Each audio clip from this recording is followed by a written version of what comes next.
destino che mi porta qui, a un passo dal tuo cuore, senza arrivare mai, chiusa nel silenzio, sono andata via, via dagli occhi, dalle mani, da te.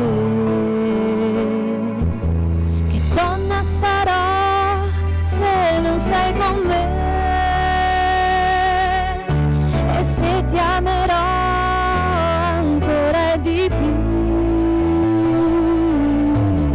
Strano il mio destino, mi sorprende qui ferma a non capire dove voglio andare, se tutto quell'amore io l'ho soffiato via, ma fa male non pensare a te. Che donna sarò se non sei con me? Se ti amerò ancora di più, io non ti perderò, oltre il tempo e le distanze andrò, più vicino a te, volando al cuore, gli parlerò di me e resterò per non lasciarti più, per non lasciarti più. È chiaro il mio destino, mi riporta qui, a un passo dal tuo cuore, io ti raggiungerò, proverò a gridare e forse sentirai la mia voce che ti chiama se vuoi. Che donna sarò se non sei con me?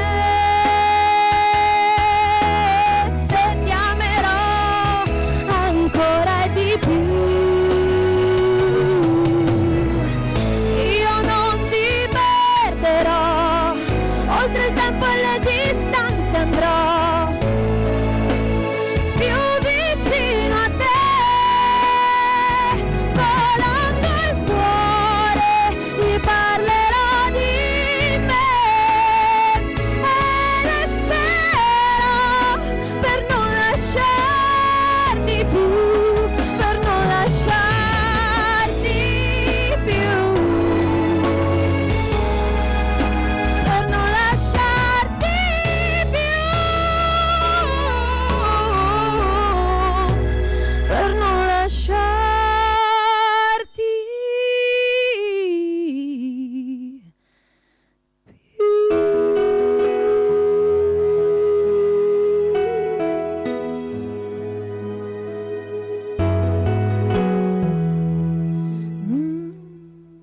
Rigorosamente dal vivo Alessandra Giacomin questa sera con noi, buonasera, buonasera. E che sera, diversamente giovani, diversamente anziani e anche diversamente centenari.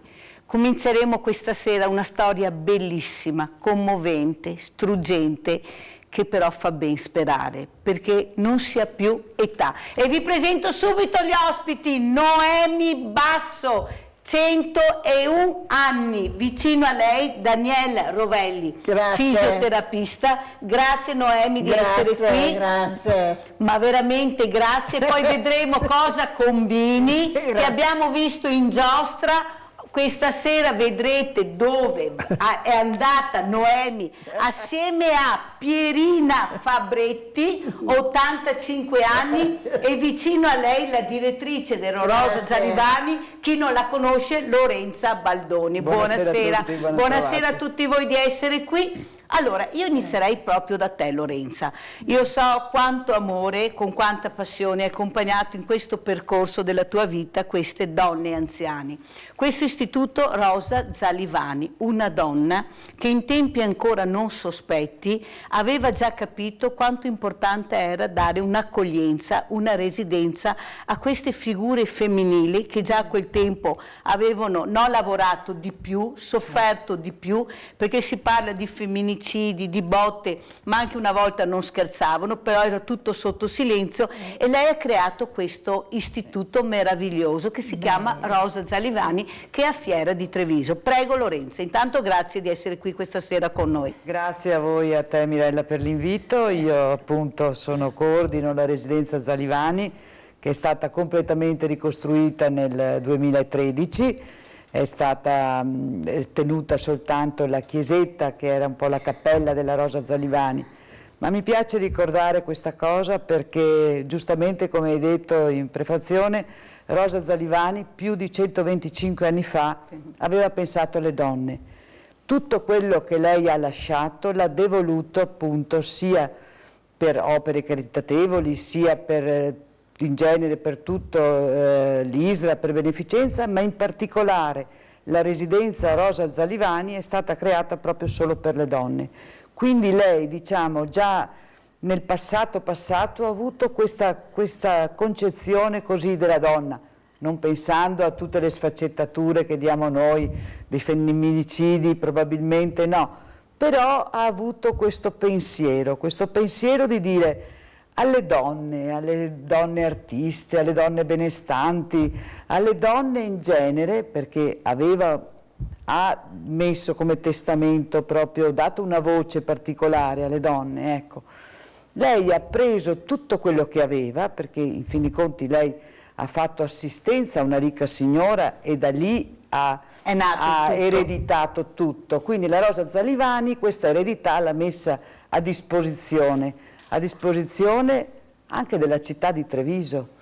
Senta direttrice, ma una cosa che io volevo chiederle, quando lei sente e vediamo anche nei telegiornali questi anziani riempiti di botte, trattati male, oppure abbandonati dalle famiglie che poco si fanno vedere, che poco li accudiscono, cosa sente di provare lei che ha cercato anche, diciamo, con un po' un pugno di ferro di creare, ma mica facile, sapete, gestire queste residenze, perché a parole ma a fatti bisogna avere proprio la situazione sotto controllo. Cosa prova quando pensa a questo? Perché poi il messaggio che viene visto a casa e trasmesso, e io ho cercato di farlo capire, che non si può fare tutto un'erba a un fascio, certo, perché qui a Treviso abbiamo veramente delle eccellenze, perché se qualcuno ha il coraggio di dire che non è vero, lo venga a dire direttamente alla Mirella e allora andiamo assieme a farci un giro. Cosa prova? Perché questi messaggi negativi? Però ci sono queste realtà, le abbiamo viste. Certo, queste realtà ci sono in giro per le case. Noi entriamo con l'assistenza domiciliare, quindi vediamo anche gli anziani, la condizione. Quello che dico io personalmente, lo dico perché proprio lo sento, mi viene dal cuore, per chi può permetterselo viva la casa di riposo, ma viva nel vero senso della parola. Quando le mura domestiche, dire sto a casa mia, ma posso stare a casa mia bene e vivo ancora bene e ne beneficio di questa mia casa, ha un senso.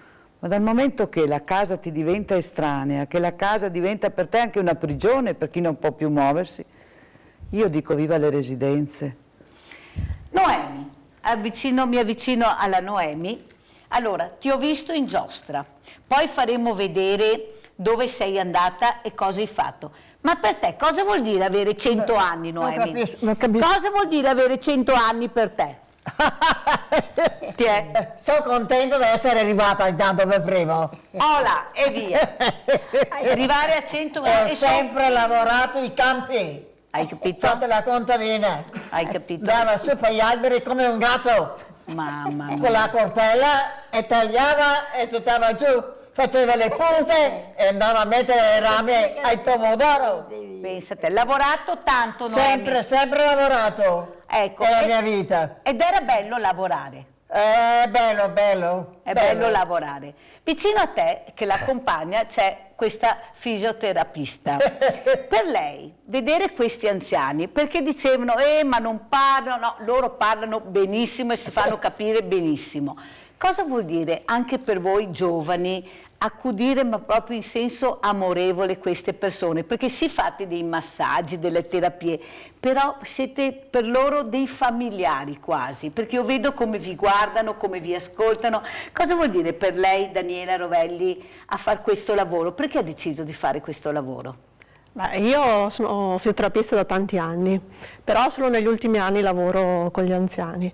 E per me è stata una grande scoperta, è stata una grande scoperta proprio per questo aspetto di familiarità. Loro si conoscono, vivono insieme da 4 anni, io vivo tutti i giorni con loro da 4 anni, quindi nel corso dei giorni, della settimana si condividono tutte quelle gioie e dolori della vita di tutti i giorni.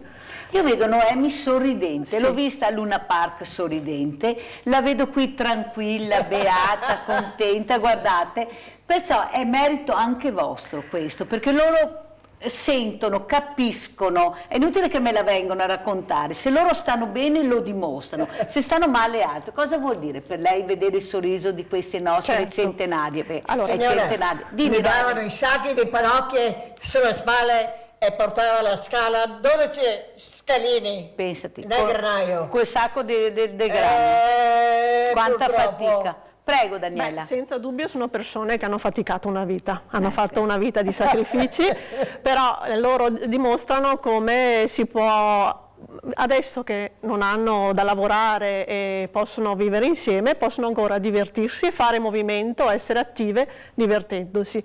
E queste cose che ci racconterà sono dei begli esempi. E poi vedremo cosa riescono a fare. Adesso io invece passerei la parola a Pierina, che Pierina Fabretti rispetto a Noemi è una bambina, perché sono tanti anni in meno, 85 anni. Però loro sono assieme, si divertono, guardate anche Pierina con questo sorriso naturale, qui ci sono proprio sorrisi, che non è facile vedere questi sorrisi proprio che vengono dal cuore, dal corpo. Cosa vuoi dire Pierina? Come ti sei trovata? Qui? Sì. Benissimo. Ecco, e allora Rosa Zalivani, ma tu tutte le residenze, tu vieni dal Menegazzi, vero? Sì. Tu sei al Menegazzi. Cosa vuoi dire alle persone che sono a casa? Come si sta su questa struttura?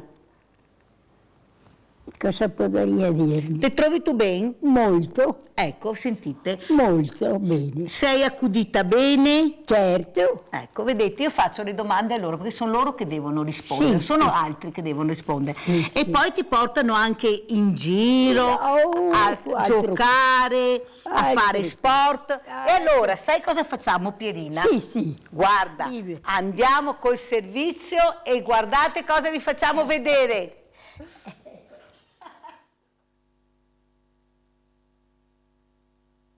Bene, allora, qui abbiamo le nostre donne che sono andate in canoa. No, ma vi rendete conto? Guardate, stiamo parlando di più di 100 anni, 90, 85. Daniela, lei sta sorridendo perché chi è che non può? Guardate la Noemi e la Pierina. No, guardatele. No, guarda Noemi. Cioè, Chi sia quella? ti riconosci Noemi? Madonna. Ma non avevi paura? Avevi paura? No, no, no, niente. Niente, neanche una Ho cominciato ai 6 anni a nuotare io a Venezia. Hai capito? Perciò lei l'acqua non ti fa Ah, paura. non ha paura, no? Guardate quanto belle che sono queste foto, guardate questo video. Perché là è poco profonda. E lei sta anche commentando, Guardate, tranquille, beate, guardate cosa si riesce a fare, proprio grazie a questi educatori, a questi operatori, a queste persone che accompagnano i nostri anziani. Guardate su quel posto bellissimo del nostro Sile, siamo vicino a Canizzano, a Quinto, perciò un posto meraviglioso. E guardate dove le hanno portate, in canoa. Chi avrebbe mai pensato di vedere delle centenarie in canoa sul fiume, tranquille, non c'è mai fine alla speranza. Io dico sempre, sa direttrice, di avere la speranza di decollare e atterrare dignitosamente, ma soprattutto serenamente. Ecco, noi glielo dobbiamo a questi nostri anziani. A 7 anni Noemi dice io no avevo anche a parlarvi, tu aveva paura che non parlasse a Noemi, e come parla la Noemi ed è contenta. Allora direttrice, anche per voi vedere queste immagini è proprio una gratifica, È una perché grande gioia. Come È una commenta grande queste gioia. immagini direttrice? Ma io commento che nulla è impossibile, e anche se pensiamo di diventare, perché insomma speriamo anche di diventare vecchi, e pensiamo che ci siano dei posti come le residenze che ci permettono di fare tutto ciò, perché anche noi dobbiamo ringraziare l'ISRA che ci dà tanta fiducia, tanta immagine e ci lancia, cioè, su queste avventure, perché non è facile, non è Certo. facile, non è facile trovare, portarle nelle giostre, portarle nella canoa. C'è anche un po' di rischio, quindi certo. io credo che la motivazione nostra, dei nostri appunto collaboratori, di tutti, sia grande e il risultato sia davvero ottimo. Se possiamo vivere, possiamo darci ancora uno slancio così, io credo che davvero dovremmo guardare la vita in modo diverso e fare un sorriso, che la vecchiaia può essere anche questo.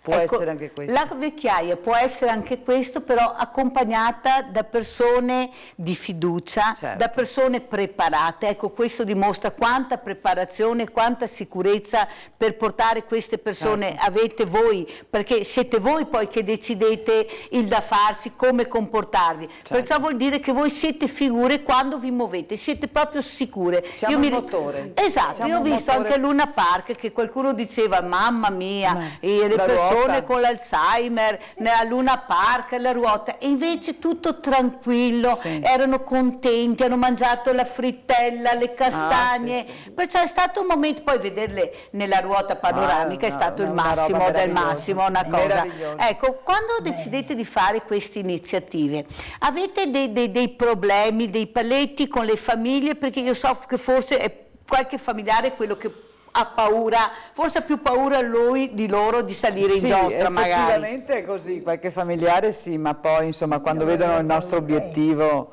difficilmente ci dicono, ci negano, anche perché se loro sono convinte e dicono di sì è un po' difficile fermarle poi. No, queste difficoltà si superano, è che noi siamo talmente convinti e lo facciamo con talmente convinzione che io penso che viene tutto da sé. Anche gli ostacoli si possono appianare, ma la convinzione nostra è quella di dire do questa giornata, che non sarà solo una giornata simbolo, ma è per tutti, può essere per tutti chi è in grado di beneficiare di tutto ciò. Ben venga. Bene, allora noi adesso, siccome faremo un cambio, perché ci sono tantissimi ospiti questa sera, mandiamo l'assegno della settimana. Ciao grande famiglia, è giovedì, sono nel mio ufficio qui di Media Nord-Est e sto leggendo le lettere e ne sto leggendo un'altra. Cara Mirella, mi permetto di darti del tu, visto che ci conosciamo già. Sono una delle prime iscritte al Banco Alimentare di Veneti schiacciati dalla crisi. Ti scrivo questa lettera perché spero che tu e la tua onlus possiate aiutarmi in qualche modo. Troverai allegato una copia del mio grido di aiuto, già chiesto alle istituzioni, sindaco, assessore alle politiche sociali, assistenti sociali e dirigenti del settore Casa di Treviso. Ho 39 anni e sono disoccupata da ormai 8 anni e più.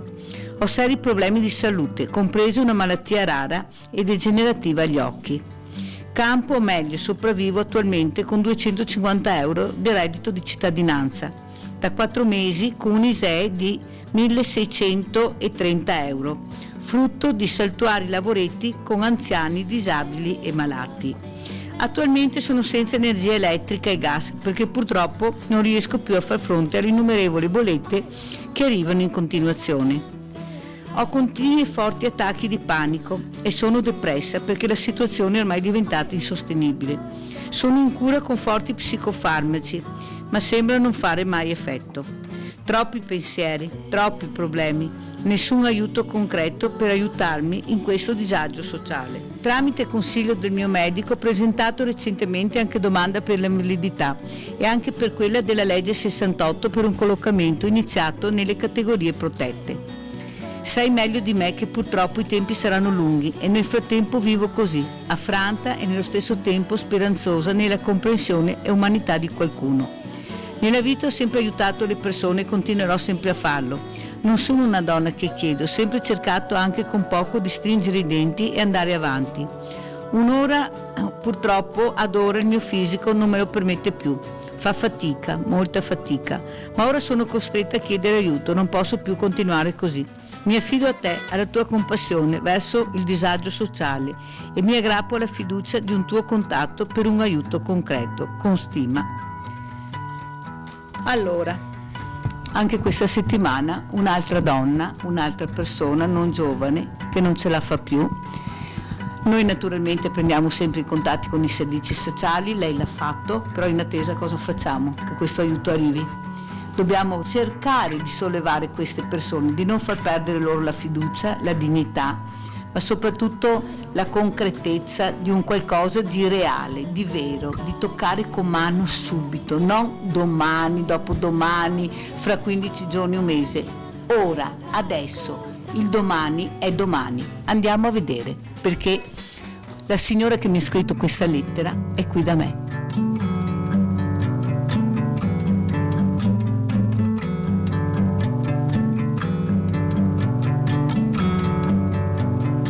Si chiama Janique, sono diversi anni che viene al Banco Solidale, sempre si è comportata benissimo, cercava di farcela in tutte maniere finché purtroppo è arrivato questo momento e lei non ce la fa più. 39 anni, tu hai sempre lavorato, cosa è successo? Allora raccontiamo. Allora, io qualche anno fa avevo scoperto 2 comunissime ernie, come tante persone le hanno. Ho fatto delle terapie, delle fisioterapie, della ginnastica riabilitativa che mi ha fatto moltissimo bene i primi periodi. Sono stata seguita da un bravo fisiatra, i ciechi, che sono molto bravi e umani. Poi dopo un paio d'anni questa situazione non si aggiustava, no? E dico, sono giovane, devo cercare un modo per risolvere il problema. Ho fatto altre analisi, altre cose e nulla, hanno scoperto che praticamente l'ernia più grande quando si infiamma va proprio a battere sul nervo sciatico. Questo mi procura dei dolori fortissimi.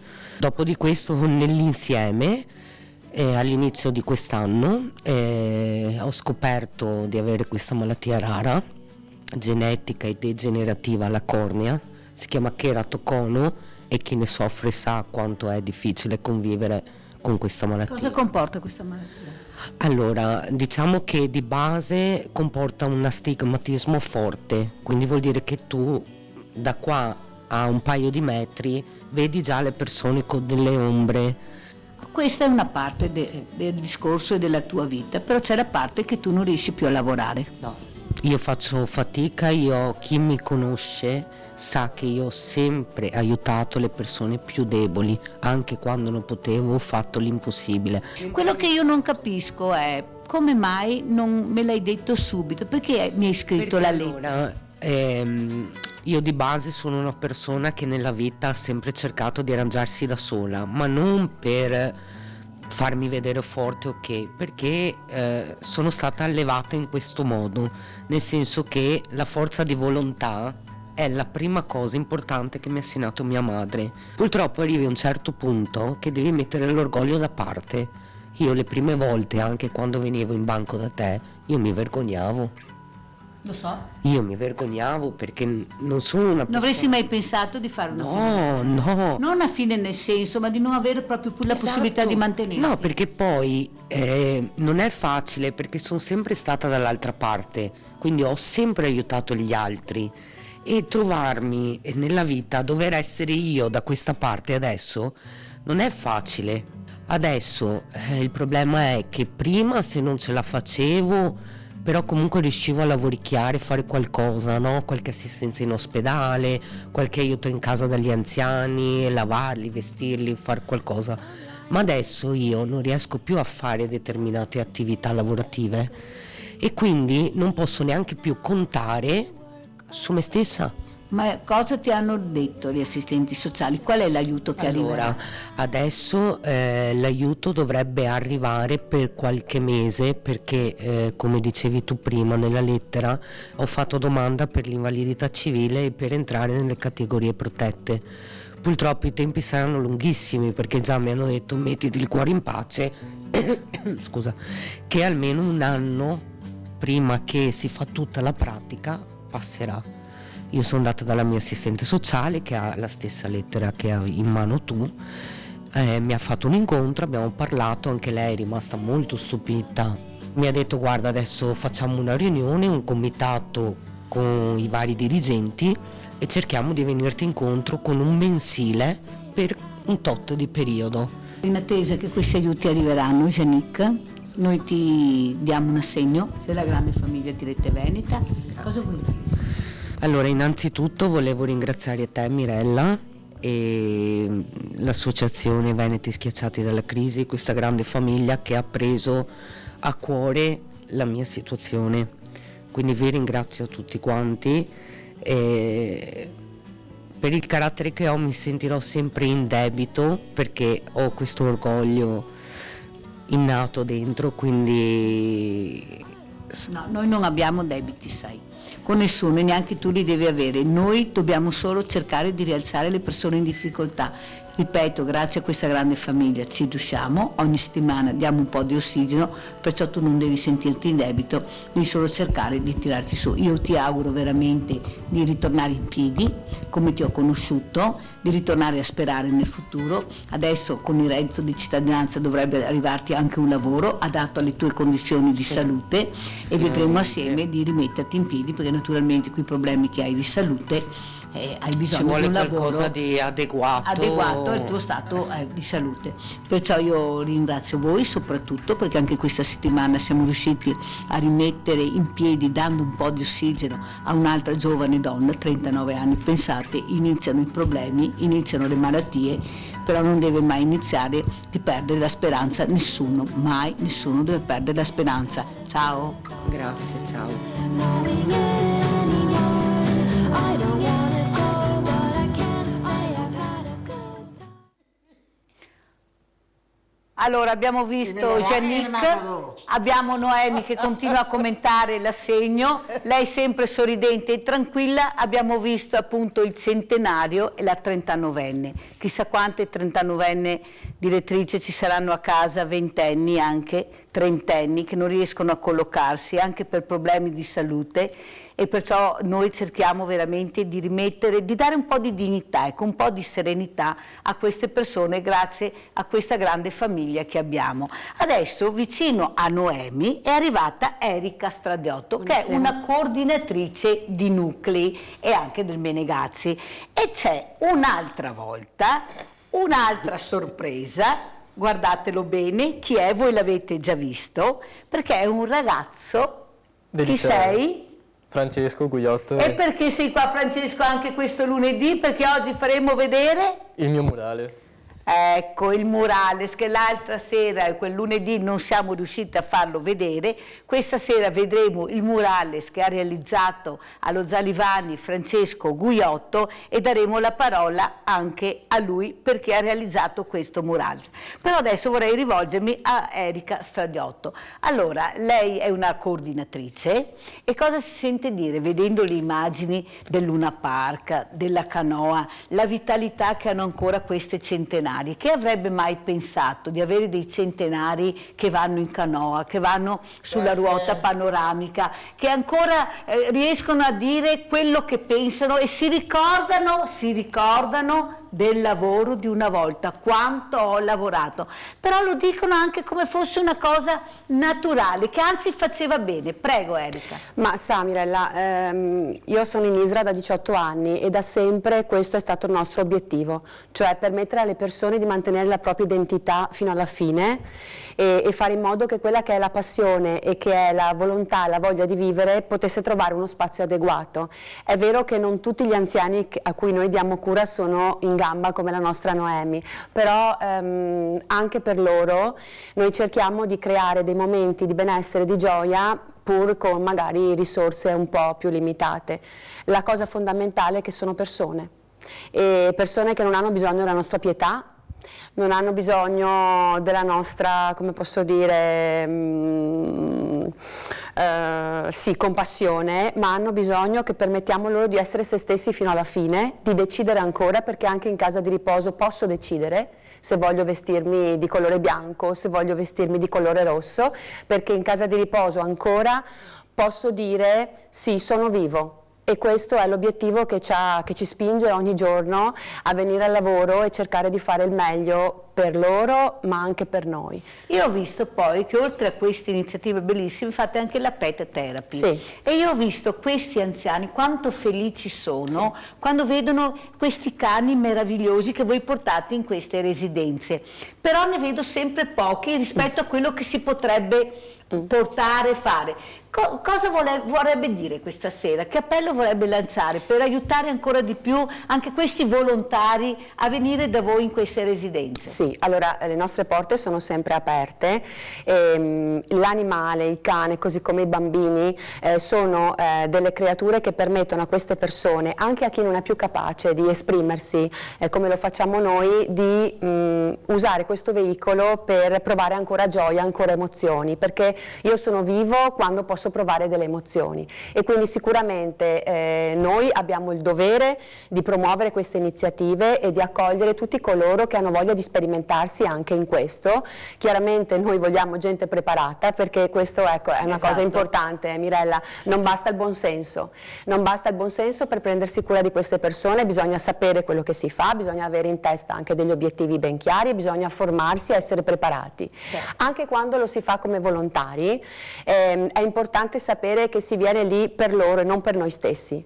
Questa è una cosa che secondo me va detta. È vero, io metto a disposizione il mio tempo, ma devo farlo perché ricevo molto più di quello che do, e non perché sono in un momento difficile della mia vita e allora cerco un modo per dare un senso alla mia esistenza. Ecco. Senta Erika, quando abbiamo letto e visto quel servizio terribile di quell'anziana che dice di essere stata aggredita, violentata e che solo il mattino seguente qualcuno si è accorto di lei, io ho pensato, ma quello che vedo io quando vengo a trovarvi è impossibile, perché siete sempre che girate, che guardate continuamente.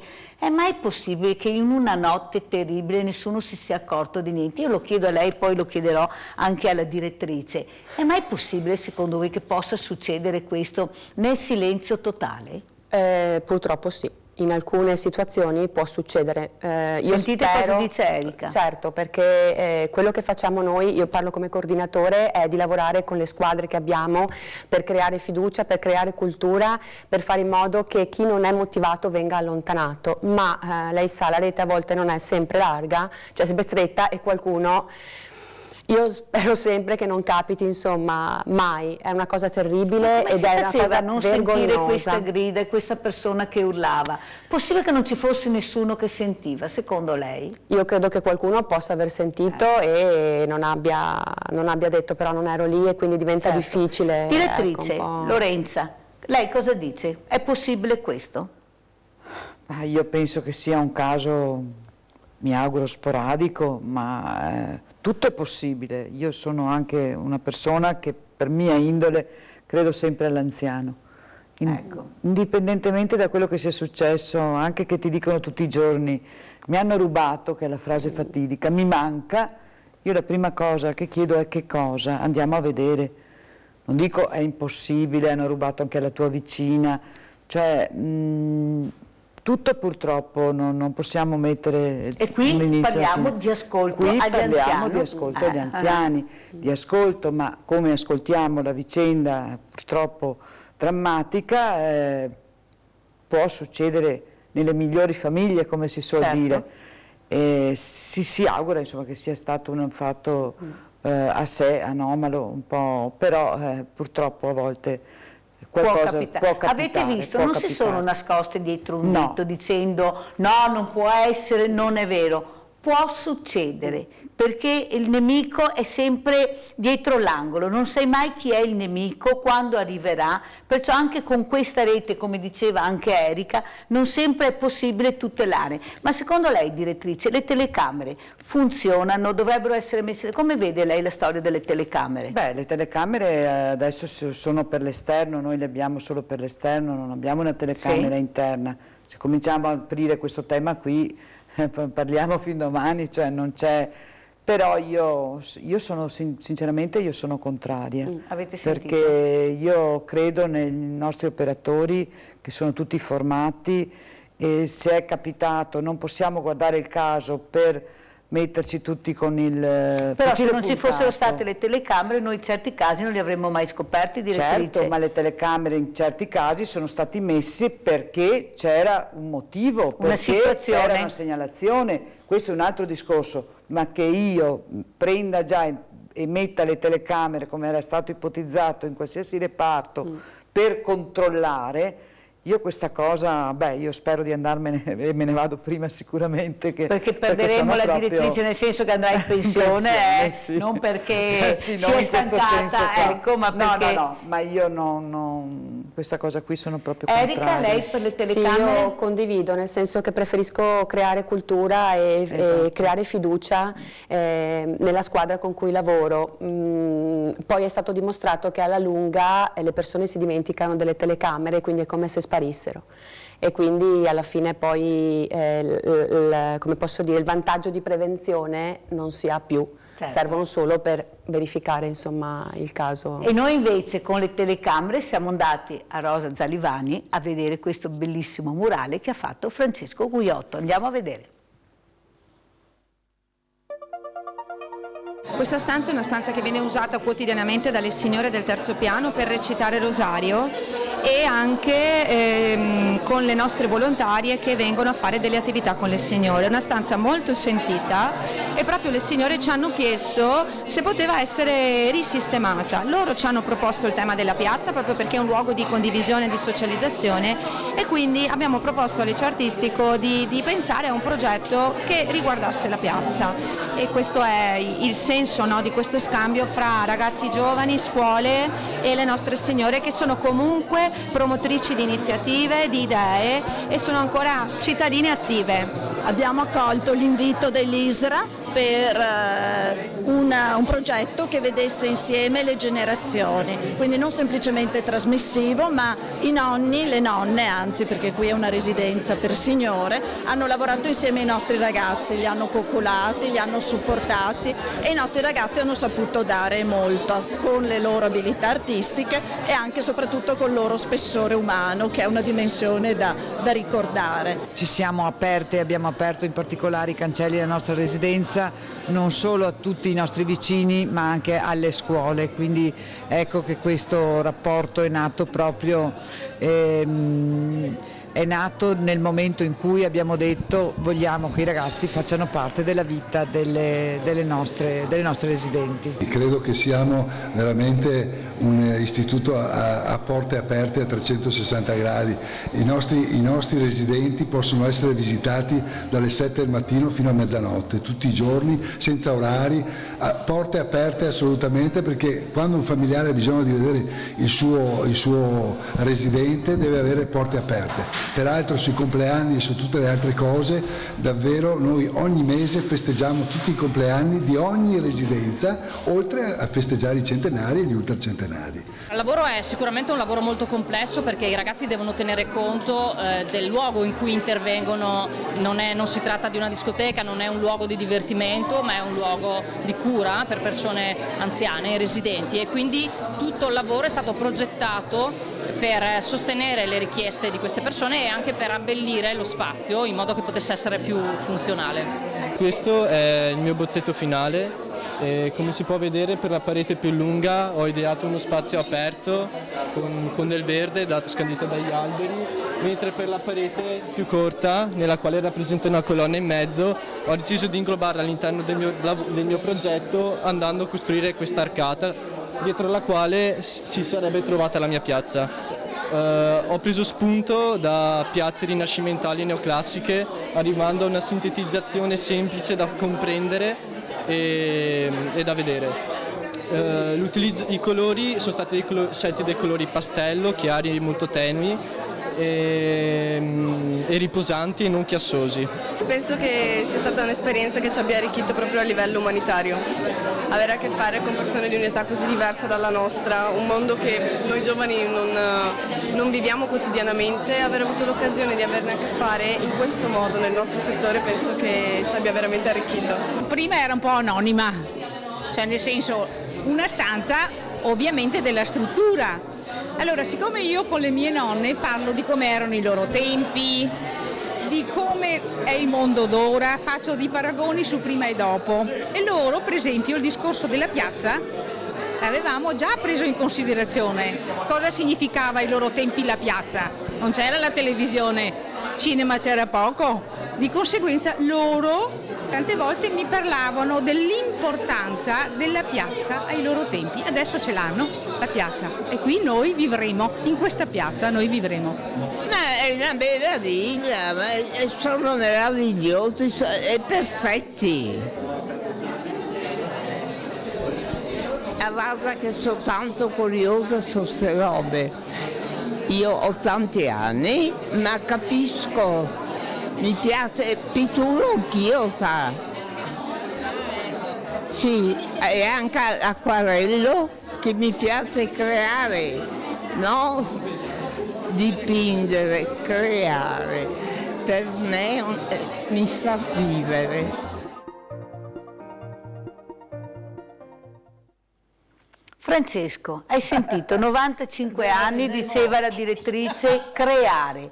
Tu hai creato un qualcosa. Io spero che qualcuno a casa capisca quanto Rete Veneta sta cercando di far capire e di aiutare a far conoscere queste situazioni, l'anziano con il giovane. Sempre i giovani vengono visti in brutta maniera, invece guardate che c'è un mondo di giovani bellissimo, io lo vedo nel volontariato, cosa che si vede pochissimo e che invece partecipano a queste iniziative e sono gratificati. Prego, da dove hai preso lo spunto per fare questo murales, Francesco? Allora, Mirella, se mi permetti, prima volevo correggerti su una cosa, che non è solo una mia creazione, ma è una cosa alla quale hanno collaborato anche i miei compagni. Allora ringraziamo, Quindi, se vuoi esatto. nominarli anche.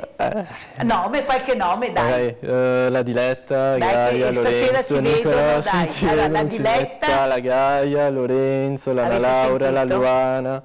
Vabbè, ce ne sono tanti. Ce n'erano tantissimi. Sì, e anche la professoressa che è stata fondamentale, Allora, l'idea di questo murale. Allora, l'iniziativa è cominciata l'anno scorso a mica sei rossa così Sta guardando la Mirella che sono rossa. Prego, Allora, Francesco. l'iniziativa è cominciata a febbraio circa. Ci è stato proposto di fare questo murales alla residenza Zalivani, allora noi entusiasti della cosa abbiamo accettato immediatamente e sì, dopo una fase di schizzi progettuali comunque il mio lavoro è stato scelto per la realizzazione, però c'è sempre stata una mano dei miei compagni, ho sempre preso spunto dai miei errori e anche dai miei compagni, cercando di avere un confronto anche tra i miei lavori e i loro per arrivare a un lavoro che fosse perfetto. Ma voi come giovani, come vivete questo mondo? Perché non è da tanti anni che io vi vedo in queste residenze. Che è stata la scuola, la famiglia, oppure è una catena, più persone, più situazioni che vi accompagnano a fare questo percorso che poi voi fate proprio con il cuore? Allora, questo è stato un percorso molto costruttivo, perché comunque andando a lavorare lì ci siamo trasferiti circa una settimana alla residenza. Abbiamo instaurato un rapporto con le persone, con le signore anziane, un rapporto costruttivo nel quale abbiamo imparato quelli che erano i valori di persone che hanno avuto una gioventù e che hanno un'età completamente diversa dalla nostra. Quindi sono comunque iniziative che servono molto sia ai giovani che anche alle signore anziane. Cioè tu dici puntare molto su queste iniziative, Sì, promuoverle ancora di promuovere più. queste iniziative. Ma secondo te i giovani avranno voglia di accompagnare questi anziani in questi percorsi? Tu che conosci il mondo dei giovani, perché vediamo il vostro mondo, però c'è un altro mondo, che è il mondo del bullismo, c'è il mondo di questi cattivi esempi che noi abbiamo, del bere, di questa movida sfrenata che poi succede di tutto e di più. Cosa vuoi dire, Francesco? Allora, per quanto riguarda i giovani, è vero, ci sono tanti giovani ai quali non interessano iniziative di questo tipo, ma secondo me se troviamo le persone giuste sono persone che possono rendere anche molto di più di quello che ho fatto io. Perciò tu dici puntare sui giovani perché ce ne sono tanti che avrebbero voglia anche di fare? Sì.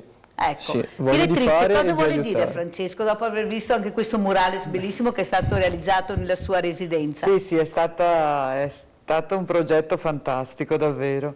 Noi siamo un po' abituati perché con l'alternanza della scuola e lavoro con questi giovani viviamo un po' tutto l'anno, però con loro è stata veramente una vicenda vissuta, perché ormai questo cantiere che dove è stato attuato il murales, con le pitture c'erano le signore che andavano lì continuamente, dovevano stare anche attenti perché e cosa fai, cosa non fai, e hai dipinto un vecchio, hai dipinto un giovane, insomma è stato veramente divertente, però credo che anche loro si siano un po' affiatati un po' tutto il sistema, tutta l'equipe, perché venivano anche lì con panini, mangiavano eccetera, quindi è stata veramente una cosa dopo simpatica. che hanno fatto questo percorso, direttrice, qualcuno ritorna a trovarvi? Sì, ecco, esatto, questa è una bella cosa, perché come diceva adesso Francesco, non tutti i giovani, però bisogna iniziare, poi c'è qualcuno che segue, qualcuno no, è chiaro.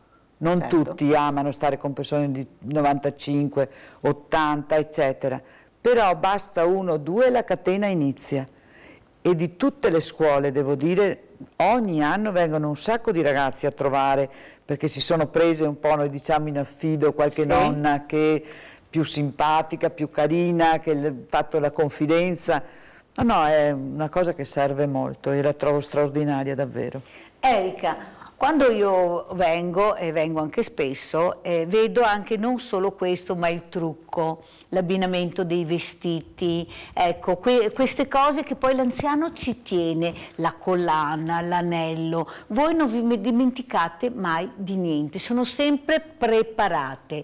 Cosa vuol dire per voi anche capire che l'anziano ha bisogno delle sue cose, le cose che una volta metteva, che una volta portava, gli anelli, ripeto, le collane, può essere un cappello, però voi cercate di non far dimenticare quello che era il loro costume di vivere. Sì, è il discorso dell'identità che facevamo prima, no? Quanto essere vivi è legato alla propria identità e questo il nostro personale lo sa e quindi si cerca sempre di dedicare quei 2 minuti in più al mattino, anche se non è sempre facile, per permettere a ciascuna persona di sentirsi se stessi, no? Se ti senti te stesso, se ti senti tu con le tue cose, allora affronti la giornata in maniera diversa. Il rischio, se no, è quello di trattarli tutti come se fossero uguali, trattarli tutti come dei numeri, come se ciò che sono stati e il valore degli oggetti che hanno non avesse importanza, e invece ha una grande importanza. Permettere loro di indossare l'anello piuttosto che la collana, anche quando a volte c'è il rischio che si perdano, no? Ma quanto è importante per quella persona quell'anello che ha dentro la storia di una vita. Ecco, rispettare quella storia di quella vita è una cosa che si cerca di fare ogni giorno, anche quando si è di corsa, perché non è sempre facile, e devo dire che il personale in questo è speciale, nel permettere a tutti di sentirsi a proprio agio con se stessi. Ecco. Un'altra cosa che abbiamo sentito in un recente proprio filmato che abbiamo video, un'anziana che ha detto: io amo il compleanno, nella mia residenza non fanno più i compleanni, ed è un peccato perché a noi piaceva preparare i dolci, ecco, fare essere in compagnia degli altri. Come mai questo non avviene dappertutto? Dovrebbe secondo me essere una regola direttrice su tutti quanti. I compleanni sono una cosa sacra per me e per l'anziano, perché loro lo vivono in maniera bellissima, con i loro amici, con le loro amiche, con voi. Loro delle volte addirittura dai familiari si dimenticano, hanno piacere di avere però le loro amiche, che sono le residenze di queste strutture, vicino. Ecco, secondo lei anche questo non è un rispetto anche di questo compleanno importante che avviene nelle vostre residenze? Assolutamente sì, nella misura in cui la persona lo desidera. Ecco, qui forse bisogna fare un po' di attenzione. Anche il compleanno è un'occasione per rendere omaggio a quella persona, quindi personalmente eviterei ecco, per esempio i compleanni festeggiati una volta in mese di tutti. Quello che si cerca di fare è che il giorno del compleanno sia speciale per quella persona. Avete sentito? E che lo festeggi come lei desidera festeggiarlo, perché anche non si può pensare di festeggiare per tutti allo stesso modo, perché siamo tutti persone diverse. Esatto. C'è anche chi non ama festeggiarlo e va rispettato, c'è chi desidera la grande festa e va rispettata, c'è chi magari vuole andare al giapponese con le sue 3 amiche, cerchiamo di aiutarlo in questo. Ecco, l'importante anche qui secondo me è che ognuno venga rispettato per quello che è il suo desiderio. Ecco, questo credo sia la cosa fondamentale. Allora direttrice, lei fra poco lascerà proprio per arrivata a pensione, anche con tanta nostalgia, io penso, Lorenza, perché molta. Conoscendola so con quanta nostalgia, perché veramente lei ha dato l'anima. È un momento difficile. È un momento difficile, ecco, lasciare non è sempre facile. Cosa si porterà? Che bagaglio enorme di ricordi avrà? Penso enorme, davvero, hai detto la parola giusta, e non ci penso neanche, perché al momento dico, ma è la prima volta nella vita che mi capita di andare in pensione, quindi vedrò, affronterò a mano che le cose mi verranno in mente. Certo che sono tante, e anche dei momenti che dico, forse è meglio che scrivo, perché così non dimentico niente. Però affronterò, ecco, io sono un tipo così, quindi non metto il carro davanti ai buoi, dico quello che il cuore mi dirà farò. Allora io mi permetto, siccome Lorenza la conosco da tanti anni, di farle i migliori auguri, di salutarla, ma soprattutto di dirti grazie per tutto quello che hai fatto. Grazie. Francesco, anche tu adesso ci lascerai perché entreranno altri ospiti, anche tu cosa ti porterai dentro? Qual è il ricordo più bello di queste giornate che hai passato con queste persone meravigliosamente giovani? Allora, una giornata è stata la giornata dell'inaugurazione, penso che sia quella che mi porterò più dentro il cuore, ma specialmente, a parte il fatto che ho ricevuto complimenti da tante persone, ma perché la regina, se ti ricordi la regina, che era la signora che c'era con me l'altra volta, mi aveva portato nella sua stanza, mi aveva fatto vedere tutte le sue foto, eppure anche di quando era giovane, eppure anche tutte le collanine e i braccialettini che faceva una volta. E quindi sì, sono cose che comunque ci rimani, anche perché è una cosa che ho in comune con lei, perché anch'io da piccolo facevo braccialetti e collanine. L'avete sentito? Quindi c'è un rapporto nel quale ci sono delle cose in comune con le persone anziane. Bene, allora io adesso faccio alzare la Noemi. Vieni, alzati Noemi. Brava, Ola, vieni qua vicino a me, guardatela. Ecco, io ho l'onore di avere questa centenaria. Lei ha detto intanto che Francesco parlava, io ho i nipoti che hanno 2 pianoforti, è vero Noemi? E la musica ti piace? Per la strada c'è la gente che si ferma a ascoltarli. Pensate, e allora noi adesso diamo la parola alla nostra Alessandra Giacomin. Con quale canzone chiudi la prima parte? Bang Bang di Ariana Grande. E a chi gliela dedichi? Alla signora. Alla Noemi. Vai Alessandra.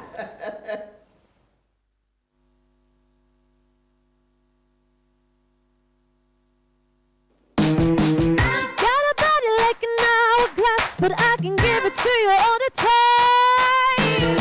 She got a booty like a Cadillac, but I can send you into overdrive. You'll be waiting for that. Stop and now swing your bat. See, anybody could be good to you. You need a bag, gotta blow your mind. Bang, bang into the room. I know you want it. Bang, bang all over you. I let you have it. Wait a minute, let me take you there. Wait a minute.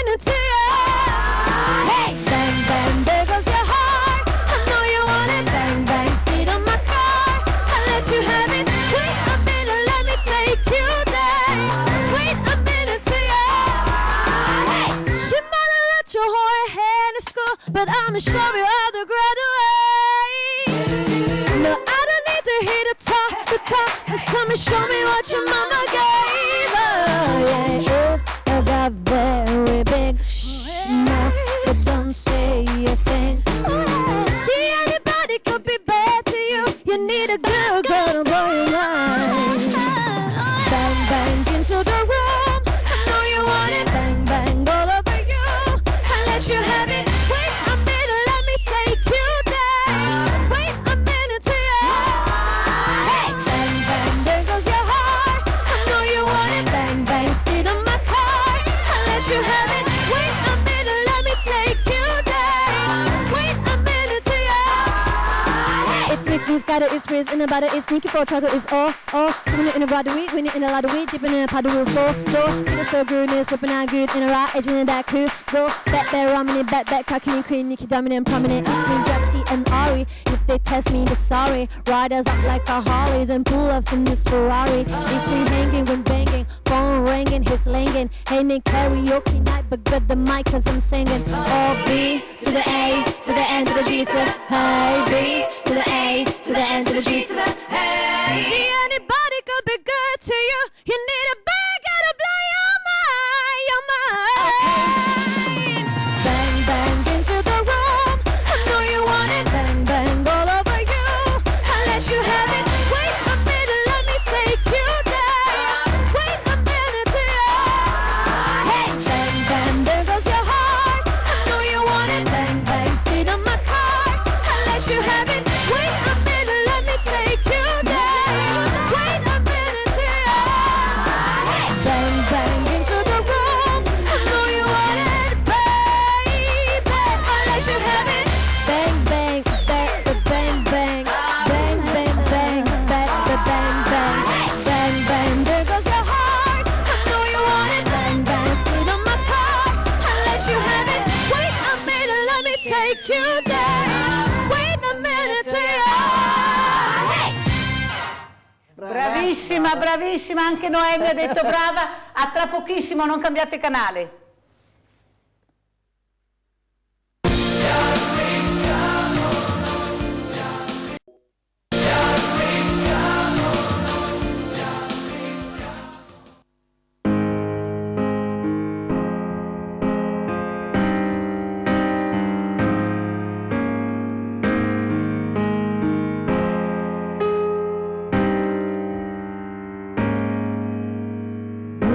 Sei entrato nel cuore, però ci vuoi abitare e chiedi il permesso ed io non so che dire.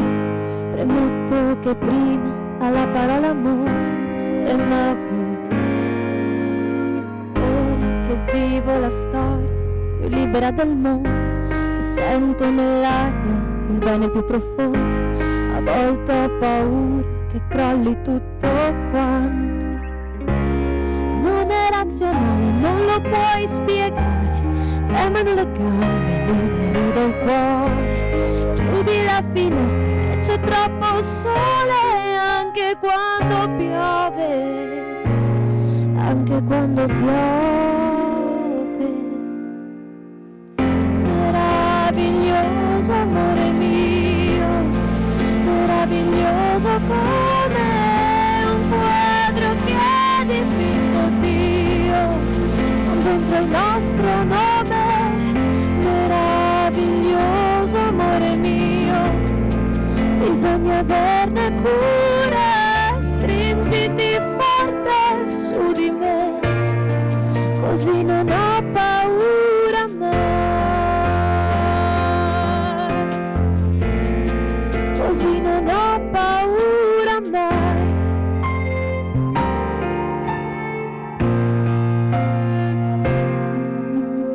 Bene, facciamo progetti per questa nostra vita, che ha tanti difetti e a volte va in salita, ma in due la fatica diventa circostanza. Non è razionale, non lo puoi spiegare, tremano le gambe mentre ride il cuore. Chiudi la finestra che c'è troppo sole, anche quando piove, anche quando piove.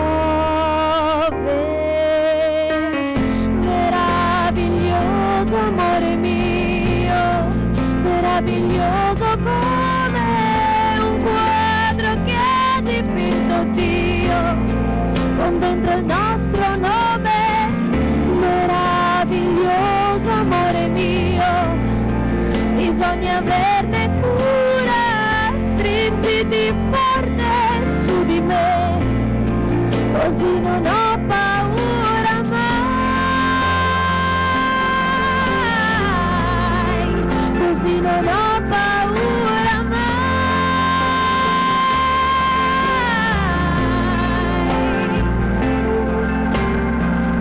Meraviglioso amore mio, meraviglioso come un quadro che ha dipinto Dio, con dentro il nostro nome, meraviglioso amore mio, bisogna averne cura, stringiti forte su di me, così non ho paura mai, così non ho paura mai,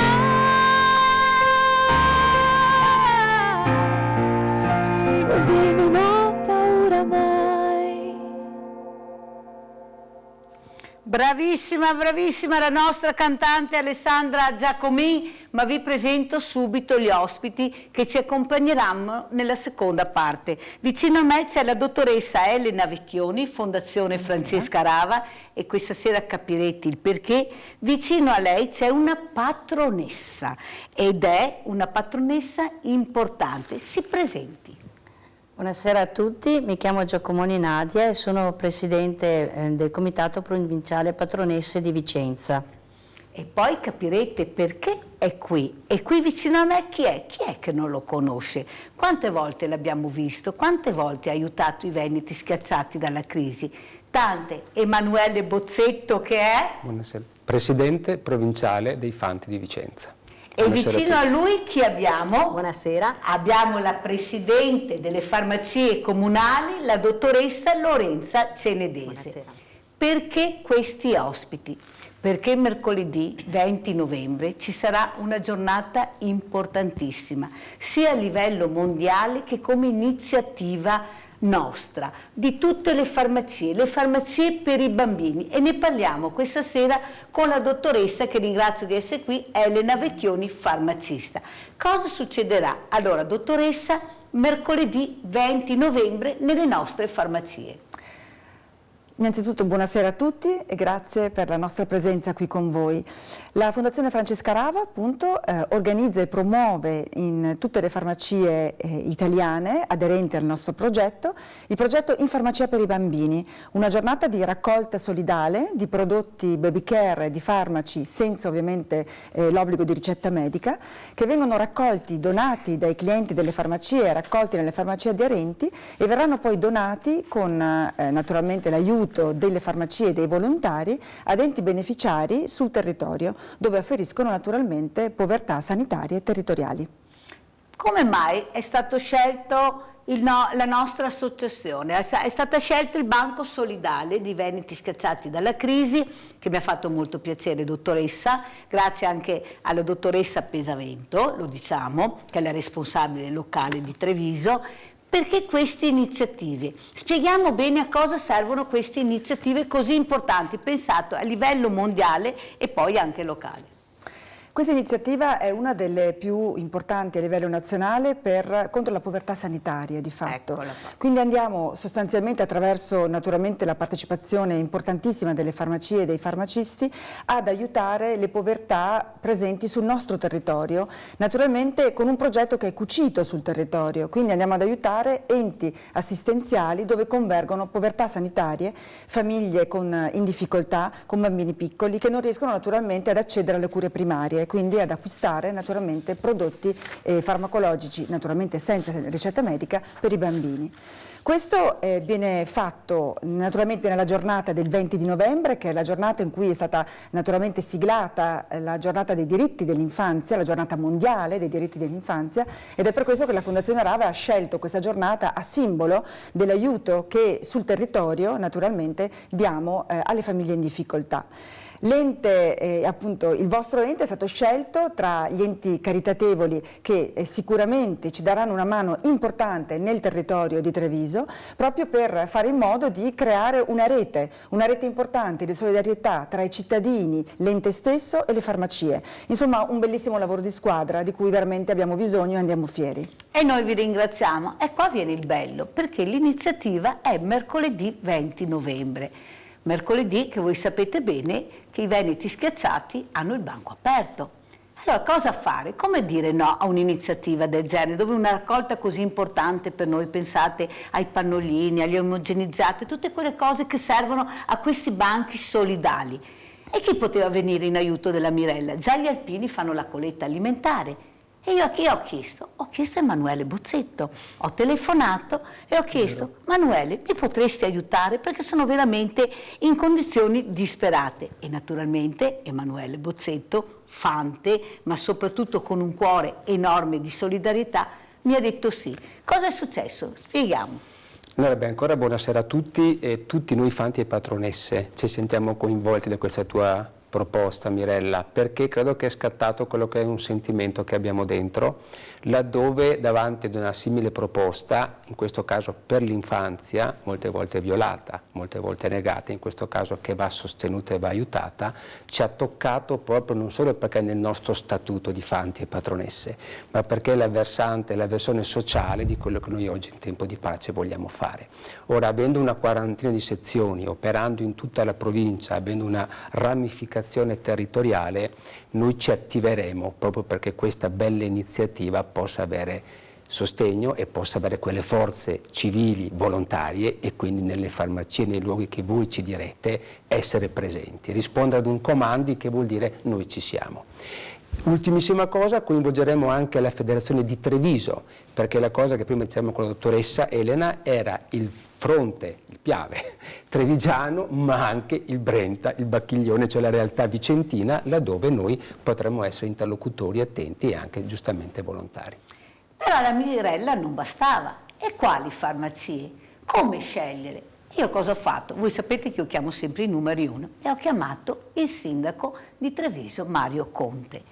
Ho detto: sindaco, c'è questa iniziativa a livello mondiale, però è anche una cosa a livello nazionale, importantissima per la povertà, per i bambini, ma anche per gli anziani, perché io pensate che gli omogenizzati li do agli anziani, che sono senza denti, che hanno bisogno, che non riescono a mangiare. Pensate quanti prodotti potrei raccogliere.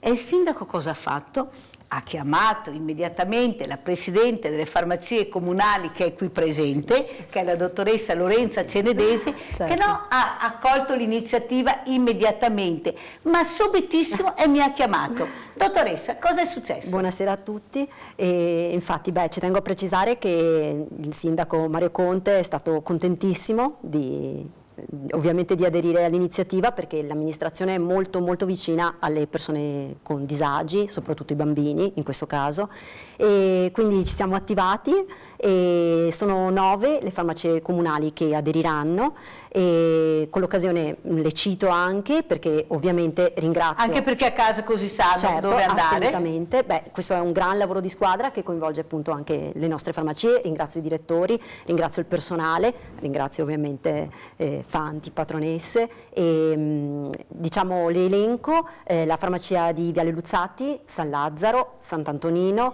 la farmacia di San Liberale, Eden Stiore, il dispensario a Canizzano, e non me ne vogliono se ne dimentico qualcuno. Però diciamo sì, le farmacie comunali, certo, poi noi certo, faremo, oggi scaldiamo i motori, dottoressa, questa sì, sera proprio è un scaldare i motori, sì. Poi ci risentiremo. Con l'occasione, anzi scusa se ti interrompo Mirella, invito tutti a fare un salto alla farmacia di Santi 40 perché è rinnovata e quindi anche lì ci saranno ovviamente i volontari per la raccolta, e siate generosi, per favore siate generosi, perché il tema dei bambini è sempre una cosa che tocca tocca il cuore. Presidente, una cosa che volevo chiederle, perché tanti a casa si domandano che differenza c'è tra una farmacia comunale e una farmacia privata? Allora, diciamo che la differenza è che le farmacie comunali hanno comunque una partecipazione del comune e poi l'amministrazione ha una partecipazione diretta, pertanto in questo caso qui in cui il sindaco è stato chiamato in causa ci siamo subito attivati, poi comunque è successo quello che è successo, che è nata questa meravigliosa collaborazione. Allora guardiamo il primo filmato.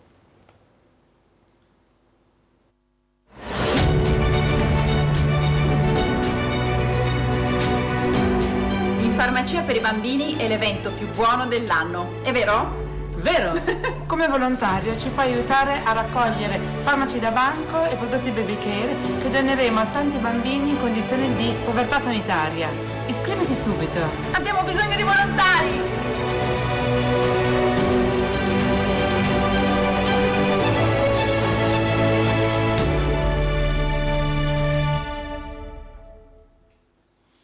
Dottoressa, vedendo queste immagini sono emozionanti, io che faccio le collette, guardate, è una cosa emozionante quando ti arrivano queste persone che ti portano oppure la pasta, il caffè, lo zucchero, quello che possono, però pensate, una colletta, una farmacia per i bambini, bellissima. Voi sapete che la Mirella quando sente parlare di bambini anziani non può girarsi da un'altra parte. Però da cosa è nata questa iniziativa? Ho capito dalla povertà, ma questa Francesca Rava, questa fondazione, dove ha le radici?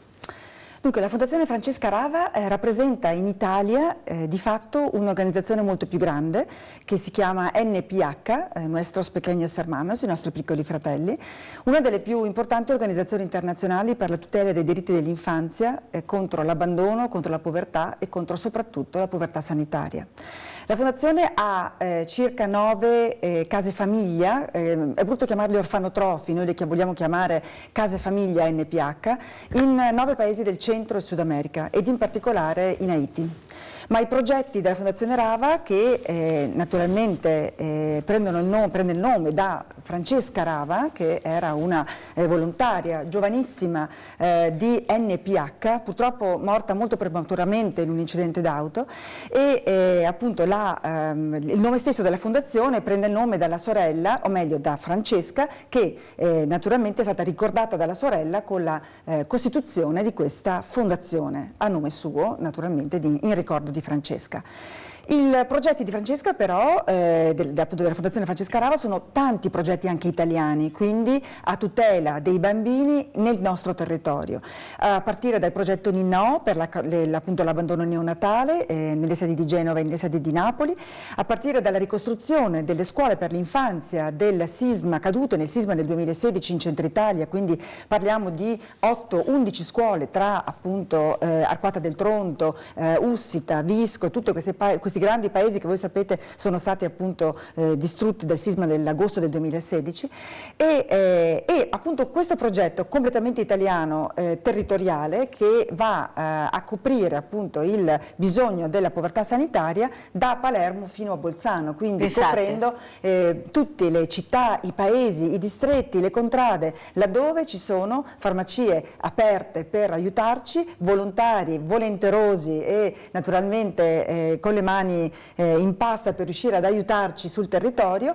e naturalmente gli enti che bussano alla porta e dicono aiutateci. Una cosa, dottoressa, che mi fa rabbrividire, guardate quanta solidarietà facciamo in Italia. Adesso vi leggerò dei numeri del 2018. Pensate, il 20 novembre 2018, nelle 1748 farmacie aderenti, sono stati raccolti 204.000 farmaci pediatrici da banco e prodotti per bambini e adolescenti, con la partecipazione di più 2.700 volontari. Mi scusi dottoressa, ma guardate, se qualcuno mi tocca i volontari io non so cosa faccio. Avete sentito questi numeri grazie al mondo del volontariato, e qua lo dico a gran voce, questo mondo bellissimo, enorme, silenzioso. Pensate cosa è riuscito a raccogliere nel 2018, è stata una roba da non credere. Sentite che dati, 554 enti siamo, pensate che raccolgono. Dottoressa, questi numeri sono numeri veramente da dire, però mi scusi dottoressa, lo sa che non vi conoscevo, io che conosco tutto, io non conoscevo la Fondazione Francesca Rava. Allora, come mai dottoressa? In realtà, chissà quante Mirelle a casa diranno, anch'io sa come Mirella, mi spieghi dottoressa come mai? Allora, in realtà la Fondazione non è nata da tantissimo tempo, quindi è nata dal 2006, per cui in realtà di fatto nasce non in tempi naturalmente storici, è una fondazione relativamente giovane, è una fondazione che ha sede a Milano, quindi anche fuori zona rispetto al nostro Veneto, e quindi di conseguenza forse nella realtà milanese ha già una piccola storia.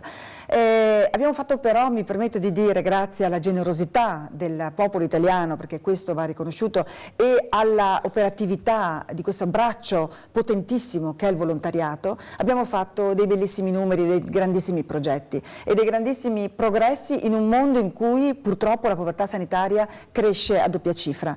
Ed è vero, cominciamo appunto a farci conoscere, non soltanto appunto per il discorso della ricostruzione delle scuole, ma per questi progetti nelle farmacie che ci auguriamo essere il più possibile a macchia d'olio, il più possibile diciamo allargati, proprio perché, e questo dipende molto da noi come naturalmente fautori del progetto, dalla sensibilità sul territorio dei farmacisti, devo dire che non ci hanno mai abbandonato e ogni anno aumentiamo il numero di farmacie aderenti, e dall'operazione, dall'operatività preziosa di questi volontari che, credete, nelle farmacie rappresentano il punto di volta di questa giornata. Questo lo dico con grande serenità e grande tranquillità. Giovani, meno giovani, preparati, meno preparati, quello che passa al cliente finale è la sensibilizzazione all'atto della donazione solidale, e questo non investe tutti, investe piccoli, grandi, giovani e meno giovani, ma se fatto con coscienza, con cuore, con partecipazione vera, è il vero punto di volta del successo di queste giornate. Una rete, certo, dell'apertura della casa, della farmacia, ma il volontario è assolutamente fondamentale. Allora, dottoressa Ceredese, noi il 20 novembre avremo queste farmacie aderenti a questa iniziativa veramente bellissima. E cosa troveremo all'interno di queste farmacie? Troveremo il volontario con la pettorina. Al momento in cui l'utente farà appunto l'acquisto, donerà proprio materialmente, quindi si vede il volontario, si vede il prodotto che va nelle mani di questa fondazione. Come abbiamo visto nel filmato. Certo, assolutamente. Raccoglieranno appunto non farmaci con ricetta, però tutto quello che è omogenizzati, pannolini, prodotti prima infanzia, adolescenti, e quindi ripeto, faccio un appello, siate generosi perché appunto ce n'è bisogno, c'è bisogno. Manuele Bozzetto, come Fanti, allora voi ci sarete, avrete sì la pettorina ma avreste anche la vostra divisa, perciò sarete molto riconoscibili. Anche quando io ho chiamato Manuele, tu mi hai detto subito sì, perché come si fa a dire di no a un'iniziativa del genere? Ma quante iniziative avete fatto voi proprio come Fanti? Perché veramente siete una realtà anche locale molto presente nel territorio. Cos'è per Emanuele Bozzetto la solidarietà? Guarda, io penso che sia un atto di civiltà, anzitutto, e che sia un atto che parte anche da una formazione e, come dicevi bene, dall'essere aderenti a un territorio, essere anche noi genitori, avere quindi uno strettissimo contatto col mondo del bisogno e, come diciamo spesso in nostre sezioni, nei nostri incontri, in tempo di pace dobbiamo chiederci cosa stiamo a fare. Ora celebriamo i momenti istituzionali, il centenario, i monumenti, il 4 novembre, sicuramente i momenti che ci vedono a fianco delle istituzioni, però come dicevi, quando tu mi hai chiamato mi sono sentito, credo a nome di tutti, attenzione, di dire aderiamo, perché vedi, io penso che siamo già a fianco delle amministrazioni, delle associazioni, nelle case di riposo, nelle scuole materne, nel banco alimentare, in altre realtà locali, perché crediamo che l'associazione debba vivere a fianco, e concordo benissimo, la sensibilizzazione è quella che ci fa uscire dalla nostra visione univoca del mondo e ci fa crescere e maturare, perché solo assieme agli altri possiamo essere migliori. E adesso andiamo dalla patronessa, andiamo da Nadia Giacomoni. Sì. Allora, per lei, quando Manuele l'ha chiamata, anche voi hanno detto subito Andiamo. di sì. Cos'è che mi muove? Questo volontariato, Sì. questa voglia di aiutare gli altri, essere presenti, perché specialmente noi donne, con i problemi che abbiamo, è sempre molto faticoso, però io vedo molte donne nel mondo del volontariato, anzi, se mi permette, vedo più donne che uomini. Prego. Certo, ha ragione. Difatti noi siamo proprio la parte femminile dell'Associazione Nazionale del Fante e ci occupiamo prettamente di volontariato. Quando Mirella ha chiamato Manuele, lui subito a sua volta ha chiamato me e abbiamo detto subito andiamo, anche perché questa è proprio l'occasione di conoscere veramente la Fondazione Francesca Rava, perché noi appunto collaboriamo con tante altre associazioni e fondazioni che si occupano soprattutto di bambini, perché noi, essendo tutte donne, mamme, nonne, appunto abbiamo una sensibilità particolare per appunto i più deboli, tra cui i bambini, soprattutto quelli che hanno bisogno. E ti ringraziamo a nome di tutte le patronesse, noi patronesse appunto, per appunto aver conosciuto la dottoressa Elena Vecchioni, appunto, la sua fondazione, e con piacere appunto aderiremo a questo progetto molto nobile, appunto speriamo con entusiasmo, quello senz'altro, ma appunto con i nostri numeri e con tutta la buona volontà per la buona riuscita, insomma, di questa bella iniziativa. Grazie. Allora guardiamo il prossimo filmato. Cosa sarà? Guardiamo. Mamma, svegliati! Su, sbrigati che facciamo tardi! Mamma, anche lo sciroppo per la tosse? Anche lo sciroppo per la tosse. E le goccine per le orecchie? Tu che ne sai? Anche le goccine per le orecchie. Visto? Mamma, anche i pannolini? Certo. In farmacia per i bambini. Il 20 novembre i volontari della Fondazione Francesca Rava NPH Italia Onlus ti aspettano per raccogliere farmaci e prodotti pediatrici per i bambini in povertà sanitaria. Farmacie aderenti su nphitalia.org. Dottoressa Vecchioni, abbiamo visto un testimonial di notevole spessore. Chi abbiamo visto, dottoressa, e come mai ha detto sì? Forse perché mamma, perché con bambini, perché vicina anche lei alla solidarietà. Chi era, dottoressa? Allora, la nostra testimonial che avete visto è Martina Colombari, voi sapete, ex Miss Italia, personaggio noto naturalmente della televisione e del cinema italiano. Una persona molto dolce, e proprio mamma, come lei diceva, Mirella, ed è una persona che tra l'altro ci accompagna ogni anno nei campus di volontariato e nelle missioni in Haiti.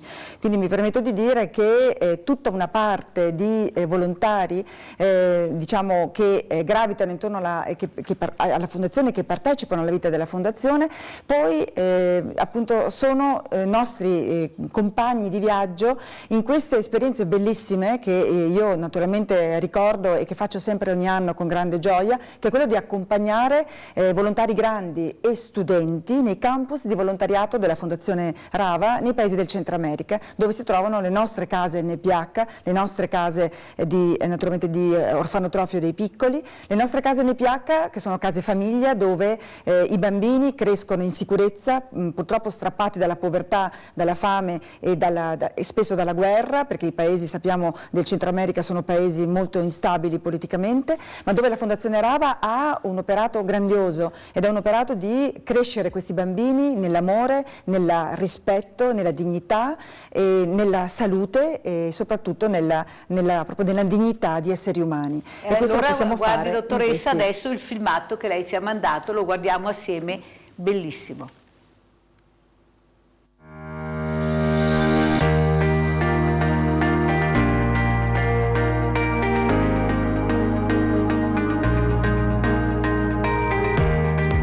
Siamo arrivati alla la sesta edizione di Farmacia per i bambini e sono felice di essere qua nella farmacia Lloyds in Piazza De Angeli a Milano.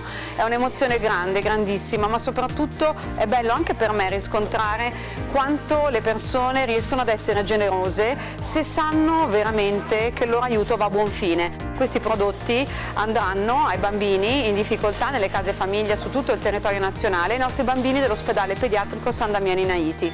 Io sono stata pediatra per tutta la vita. Sono qui oggi perché ho letto questa iniziativa sul giornale e già la conoscevo dagli altri anni. Siamo partiti da 300 farmacie e in soli 6 anni siamo arrivati quest'anno a 1700 farmacie. Questo è un progetto nel quale i farmacisti credono naturalmente perché siamo vocati a stare vicino alle fragilità. Il nostro impegno in questa iniziativa no profit fa parte di una visione un pochino più generale che il network KPMG sta perseguendo da anni. Siamo convinti infatti che interagire con le nostre community e portare aiuto a chi ha bisogno arricchisca notevolmente le nostre persone. Crediamo moltissimo nell'iniziativa promossa dalla Fondazione Francesca Rava e noi stessi come Cosmofarma e come Bologna Fiere Cosmoprof crediamo nella responsabilità sociale delle aziende e di conseguenza siamo vicini alla Fondazione e mettiamo a disposizione quello che possiamo per aiutarla. Chiesi Farmaceutici sostiene la Fondazione Rava in questa importante iniziativa in quanto condividiamo dei obiettivi comuni, dei valori comuni. Il primo fondamentale è una forte attenzione al mondo dell'infanzia, alla neonatologia e alla pediatria. L'IRAC da diversi anni sostiene Fondazione Francesca Rava, siamo vicini alle donne, per noi i temi dei diritti dell'infanzia sono importantissimi. Quest'anno abbiamo aggiunto uno step in più e quindi abbiamo sostenuto Fondazione Francesca Rava anche con la nostra l'IRAC Beauty Run per far conoscere alle donne la giornata del 20 novembre e davvero portare tutti in farmacia. Mellin è vicina ai genitori nel fornire prodotti sani e buoni per la crescita dei nostri bambini e ha trovato naturale essere insieme alla Fondazione Francesca Rava in questa giornata. Trudy è legato ai bambini sin dal 1954, quindi dopo oltre 55 anni di attenzione e cura nei confronti dei bambini, l'ennesima dimostrazione di sensibilità è questo connubio con la Fondazione Rava.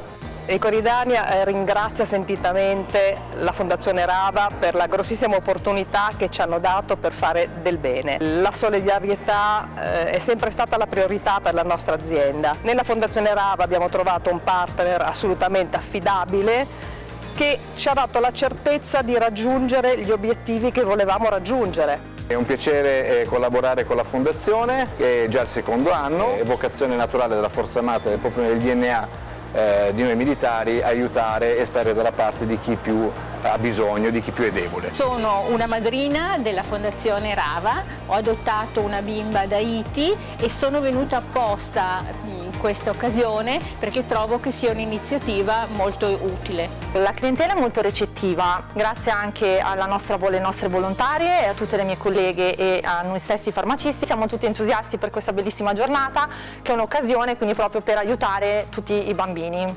Quello che è piaciuto moltissimo è il domino dei diritti dei bambini, perché in molti ancora non sanno che al mondo esistono tantissimi bambini che non hanno diritti, come il diritto fondamentale di avere l'assistenza sanitaria. E poi è stato bellissimo anche osservare i clienti che entravano e quasi la totalità ha voluto donare. Quest'anno abbiamo raccolto oltre 200.000 farmaci e prodotti pediatrici che abbiamo donato a 555 case famiglie e comunità minori su tutto il territorio italiano, oltre che all'ospedale pediatrico San Damiano in Haiti. Abbiamo coinvolto 1.750 farmacie. Abbiamo distribuito oltre 300.000 carte dei diritti, in cui abbiamo raccontato anche il progetto No contro l'abbandono neonatale. Continuate ad essere tutto l'anno ambasciatore di questo importantissimo programma. Grazie di cuore a tutte le persone che hanno partecipato, alle farmacie, ai volontari, agli enti e a coloro che si sono recati in farmacia il 20 novembre. L'iniziativa non termina qua, continuate a stare al nostro fianco anche per la prossima edizione.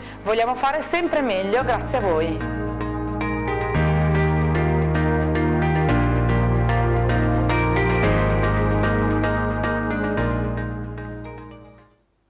Dottoressa Cenedese, io so che lei vuole dirci qualcosa. Sì, proprio per il fatto che la nostra amministrazione è vicina alle persone deboli, ci sarà prossimamente una conferenza stampa per presentare il progetto e invito i fanti, le patronesse anche a partecipare e sì, prossimamente adesso qui scaldiamo i motori ma poi iniziamo concretamente a diffondere le notizie nel territorio perché proprio ci crediamo.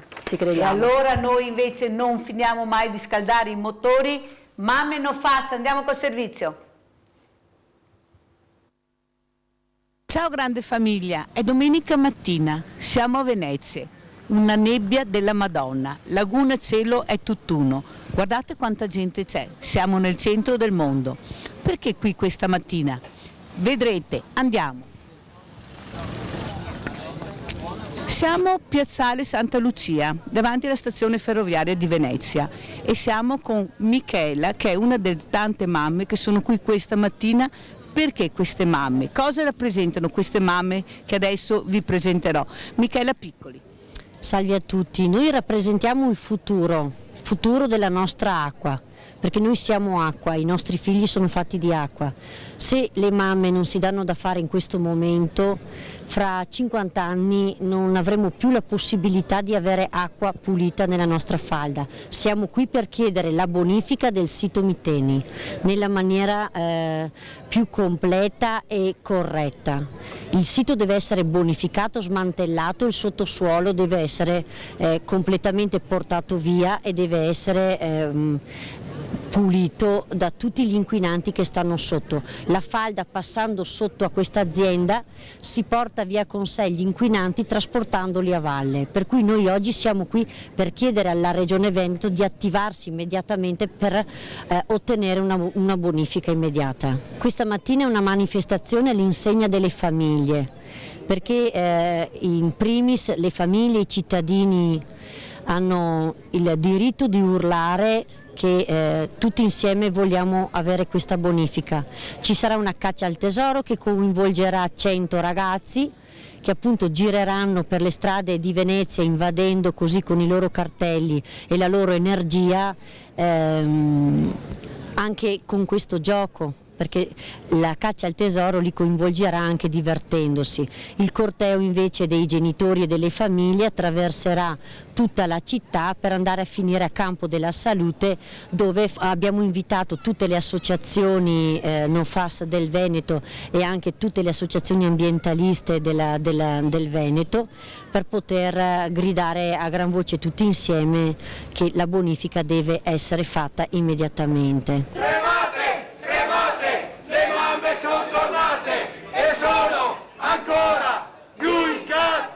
Un'altra mamma viene da Taranto, Daniela Spera. Daniela, cosa vuol dire per te oggi essere qui? Si parla tanto di ambiente, di aiutare questi bambini, questi giovani, di aiutare la società, una società green. Cosa vuoi dire? Vuol dire fare rete, unire tutte le vertenze territoriali, tutelare l'ambiente a 360 gradi. Quello che noi viviamo a Taranto ormai è noto a tutti, a causa della presenza del siderurgico i nostri bambini a Taranto muoiono e si ammalano e noi vogliamo essere qui per sostenere la battaglia delle mamme No Fuss. Abbiamo creato con le mamme No Fuss e con tutte le realtà territoriali una rete che si chiama Mamme da Nord a Sud, perché tutte le mamme d'Italia sono uguali e tutte le battaglie devono essere sostenute nei vari territori.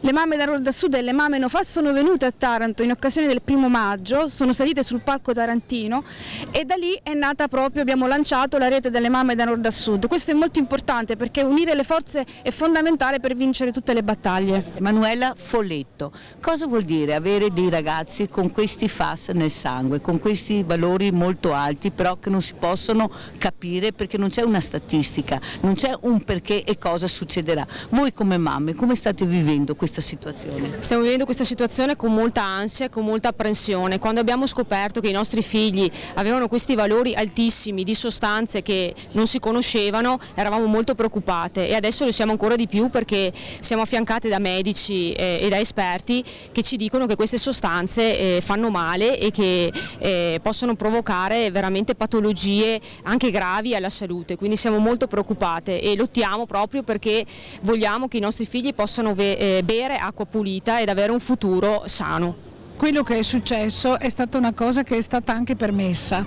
Se c'è stato un inquinamento che è potuto durare 30 anni è perché, dobbiamo dire, è stato concesso che questo accada. Cioè i controlli non si sono avverati? Non si sono avverati o non sono stati fatti come, cioè noi siamo testimoni viventi che è successo un qualcosa che non deve accadere, quindi bisogna cambiare le normative, bisogna cambiare i controlli, bisogna che anche la politica cambi. Chiediamo la bonifica, oggi siamo qua in particolare per chiedere la bonifica perché non si può continuamente dire che si fa ma non partire, o rimandare. La bonifica deve essere fatta perché noi siamo inquinati e avvelenati. Sono avvelenate le nostre acque, i nostri campi, i nostri acque di superficie e se prima non partiamo a bonificare non ne veniamo fuori, non cambiamo. Quindi bisogna partire da questo e chiediamo alla politica questo atto di coraggio ma anche di determinazione. Noi vogliamo la bonifica. Giovanna Dal Lago, Venezia, Marghera, Taranto, zone inquinate tantissimo, bonifiche poche, quasi niente. Cosa vuoi dire, Giovanna? Io come mamma voglio la bonifica perché non bonificare vuol dire continuare a seminare questo veleno nelle nostre terre, nelle nostre case. E che futuro potremo dare ai nostri figli se permettiamo questo? Chiudere l'azienda è chiusa, ma c'è stato detto dall'ARPAV che l'inquinamento continua a scendere, allora serve la bonifica. Se non viene fatta da chi ha inquinato, se ne deve far carico le istituzioni. Noi siamo i cittadini, questo noi vogliamo. Bonifica subito! Oltre alle mamme ci sono anche i papà. Muraro Dario, per te cosa vuol dire, Dario, essere qui questa mattina assieme a queste mamme, ma proprio come genitore, guardando questi ragazzi, questi bambini che sono qui oggi per manifestare, per far sentire anche loro la loro presenza? Vuol dire anche portare la preoccupazione dei padri, la preoccupazione dell'altra metà della famiglia, che sicuramente sta lottando a fianco delle mamme. Noi siamo portatori di un messaggio legato più al lavoro, legato, per carità, anche le mamme lavorano sempre quotidianamente, ma noi che viviamo dentro le fabbriche, dentro questi ambienti che a volte si rivelano molto pericolosi, vedi gli operai miteni ad esempio, che hanno quantità di FAS enormemente superiori rispetto alla popolazione. Siamo preoccupati per loro, siamo preoccupati per l'ambiente, per il territorio, per questa bonifica che non si sta facendo, che non parte, anche se ci sono tutti gli obblighi di legge e tutti gli estremi di legge perché possa partire immediatamente. Giancarlo Fagionato, Giancarlo, per te oggi essere qui presente con questi striscioni, ma con questa disperazione dentro perché questa bonifica non parte? Direi, io ho avvelenato mio figlio, ho avvelenato la mia famiglia con la mania del chilometro zero, acqua del sindaco, prodotti naturali, poi ho usato l'acqua dell'acquedotto del pozzo inquinato. Lei capisce chiaramente il mio stato d'animo. Quanti anni tuo figlio? Mio figlio ha più di 40 anni, è da 20 anni che non è più nella nostra zona e ha un 130 nanogrammi per millilitro di FAS, altissimo, al che viene il dubbio quanto ne aveva prima, perché è 20 anni che non ne assume più. Cosa chiedi? Che giustizia chiedi tu, Giancarlo? Io vorrei il carcere per queste persone, però la giustizia vera è quella di eliminare la miteni da quel posto lì, bonificare la zona e fare in modo che una miteni non possa più succedere. Il corteo serpentone delle mamme No FAS è arrivato qui in Campo della Salute, si concluderà adesso con una partenza di barche per Palazzo della Ragione dove verrà appeso uno striscione per il No FAS. E con questo noi vi salutiamo, concludiamo e staremo a vedere cosa succederà. Ciao!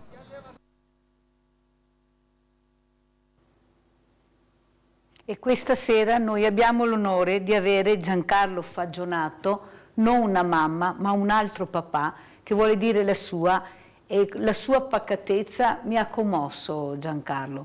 Questa rendersi conto di questo figlio quarantenne con questi valori altissimi, però lei dice io ho avvelenato mio figlio. Non è vero che lei ha avvelenato suo figlio, c'è qualcun altro che ha avvelenato suo figlio. Ma questa sera lei cosa vuole chiedere, Giancarlo? Mi sembra di essere stato molto chiaro, l'obiettivo principale è la bonifica. E qui dove stiamo cercando di coinvolgere chi dovrebbe farla in maniera tale che possa partire. La legge, come diceva Dario, è molto chiara. La Miteni ha inquinato, la Miteni deve pulire, deve bonificare. Se lei non può, deve intervenire il comune, che è Trissino. Se non può, deve intervenire la regione, la provincia, e se non può, deve intervenire la regione. Però diciamo la verità che il nostro governatore ci ha demesso veramente del suo, è andato a verificare, è andato a vedere, però il lavoro è enorme, è un lavoro che coinvolge tutta l'Italia, cioè non è che riguardi solo, come abbiamo sentito qui, il Veneto, abbiamo sentito Taranto, questa mamma di Taranto, i bambini che muoiono di tumore, ma cosa sta succedendo secondo lei nel nostro territorio in generale, Giancarlo? In generale sta succedendo che tutti i difetti che stanno nella verifica e nella possibilità di non inquinare in realtà non funzionano. Purtroppo vige la regola che qualcosa fa male solo se si è certi al 100% che faccia male. Ora, per arrivare a una conclusione del genere, se ti va bene, passano 20-30 anni. Nel frattempo succedono i disastri. Nella nostra zona questo è il terzo disastro. Intorno a metà degli anni 70, sempre la stessa ditta, anche se con un altro nome, con i BTF ha reso praticamente impossibile per una parte di comuni di utilizzare l'acqua potabile. Poi disgraziatamente nelle nostre zone, proprio a monte dei pozzi che prelevano l'acqua e tra l'altro la distribuiscono a una quantità enorme di comuni, tanto per farvi dare un'idea, si parte dalla nostra zona in provincia di Vicenza e si arriva giù per il Padovano, beccando qualche veronese, parte di veronesi e anche qualche comune della provincia di Rovigo. Giancarlo, ma suo figlio, quando si è accorto di avere questi valori alti sul sangue, che conseguenze ha avuto qualcosa, qualche sintomo?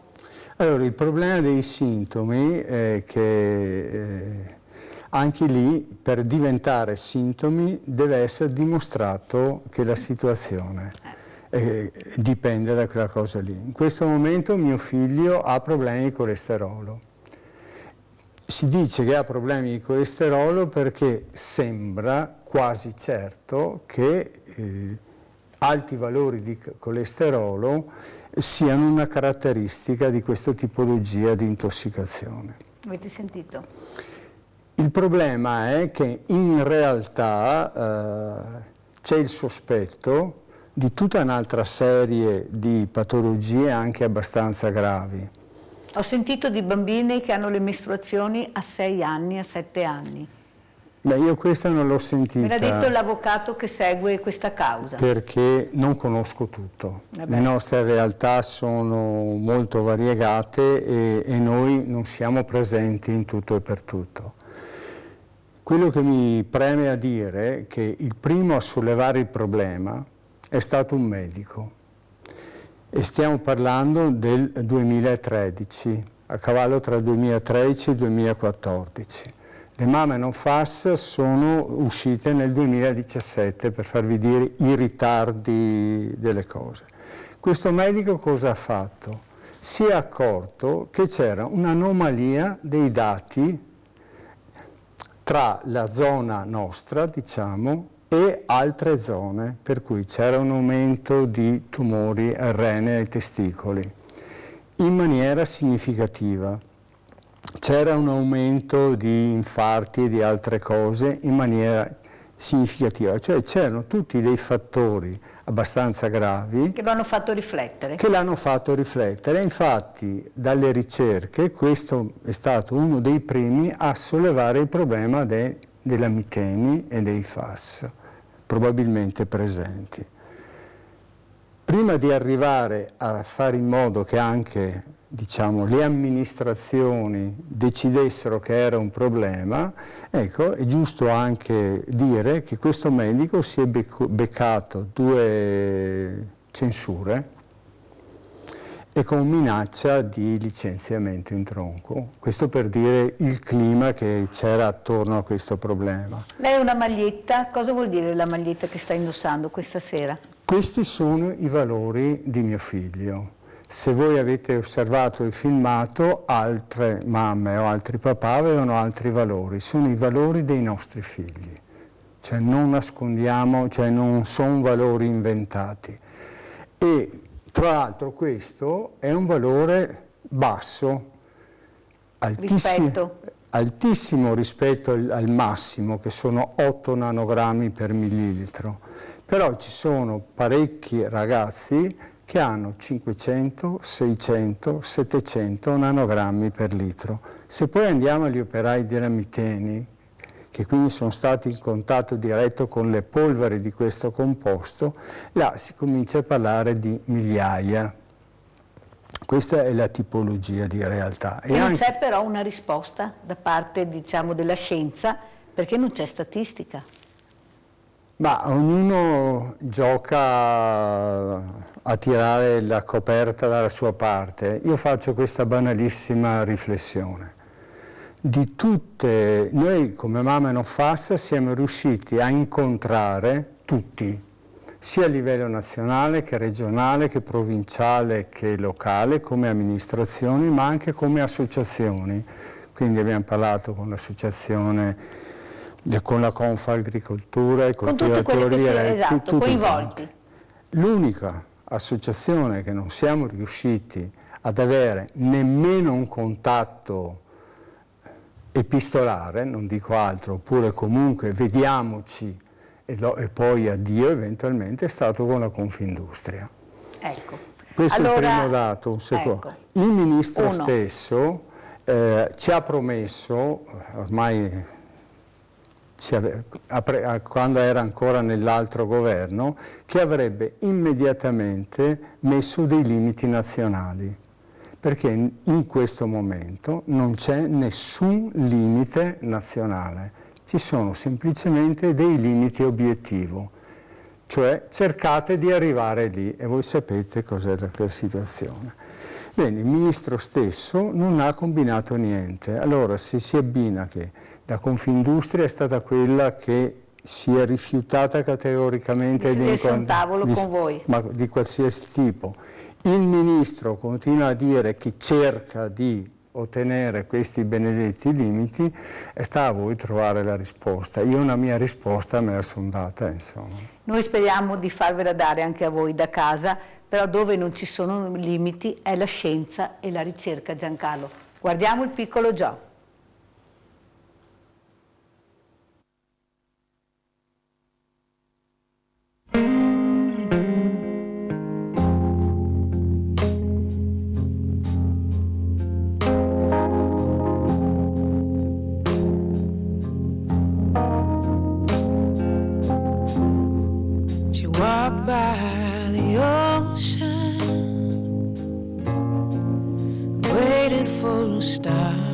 Un passaggio di testimone ideale dal piccolo Joe al piccolo Ray, sì, perché anche Ray ha bisogno di un delicato intervento chirurgico e presto volerà in Florida per essere seguito proprio come Joe dal professor Paley. Ray ha 4 anni, vive con i genitori a San Marco di Bassano. Dopo l'enorme aiuto che il nostro cucciolo di guerriero ha ricevuto da tutti voi telespettatori, dopo gli appelli della coraggiosa mamma Erika, è proprio lui che accoglie il nuovo amico Ray nella grande famiglia di Rete Veneta. Ray ha la neurofibromatosi in pseudoartrosi congenita, che è l'NF1, quindi gli ossi praticamente non si attaccano. Dopo ripetuti interventi qui in Italia abbiamo conosciuto Erika, la mamma di Joe, che ci ha detto andate dal dottor Pali. Grazie a tutti gli aiuti che ci sono stati dati finora, grazie anche a Zaia che ripetutamente ho ringraziato anche l'altro giorno. Stiamo arrivando a questo passo molto importante. Il passo a cui si riferisce papà Mirko è il raggiungimento della quota necessaria per la prima operazione, resa possibile grazie al contributo dei quartieri solidali di Bassano, di tantissimi bassanesi insomma che hanno preso a cuore il caso di Ray e di alcuni soci dell'FC Bassano 1903. Ray è già stato sottoposto in Italia a 7 interventi chirurgici e, come era successo con Joe, la sola alternativa nel nostro paese era l'amputazione, scongiurata in America. Vedo che ci sono delle prove che tutto questo ne vale la pena. E ci sono tante persone che vi stanno vicino? Sì, molte. Ci stanno molto aiutando. Grazie a tutti. Commossa Erika, la mamma di Joe, che con la famiglia starà a Piazzola ancora fino a sabato. Sono contenta di aver fatto questo passaggio del testimone al piccolo Ray, perché in questo momento hanno bisogno di raggiungere l'America il prima possibile. E come hai detto tu, adesso sia Giovanni che Ray sono i figli di tutti voi, e sono sicura che tutti assieme potrete aiutare sia un bambino che l'altro. Entrambi bambini, perché Joe da metà novembre dovrà essere sottoposto alla fisioterapia e per ogni seduta la famiglia dovrà sborsare 300 euro fino a marzo. Ma si sa che il cuore di voi telespettatori è infinito. Aiuterete Joe e aiuterete Ray nel momento in cui si conosceranno le date dei prossimi interventi decise nei prossimi 3 anni del professor Paley. Rete Veneta sarà sempre accanto a questi 2 bambini e a tutti gli altri che ne avranno bisogno. E allora sono proprio Ray e Joe che salutano microfono in mano tutti voi telespettatori con la dolcezza che solo loro possiedono. Ciao a tutti! Ciao a tutti!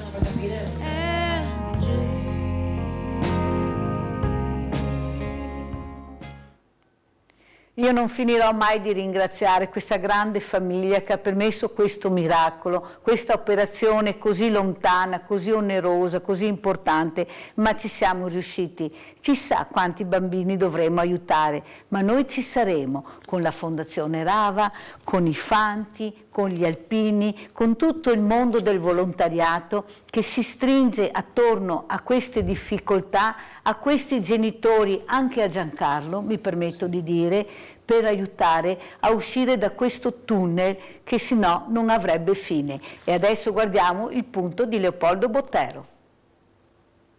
Buonasera a tutti. Stasera abbiamo un sacco di argomenti di cui parlare, io ne toccherò un paio. Il primo è, ricordatevi che il 20 novembre si farà la raccolta dei medicinali.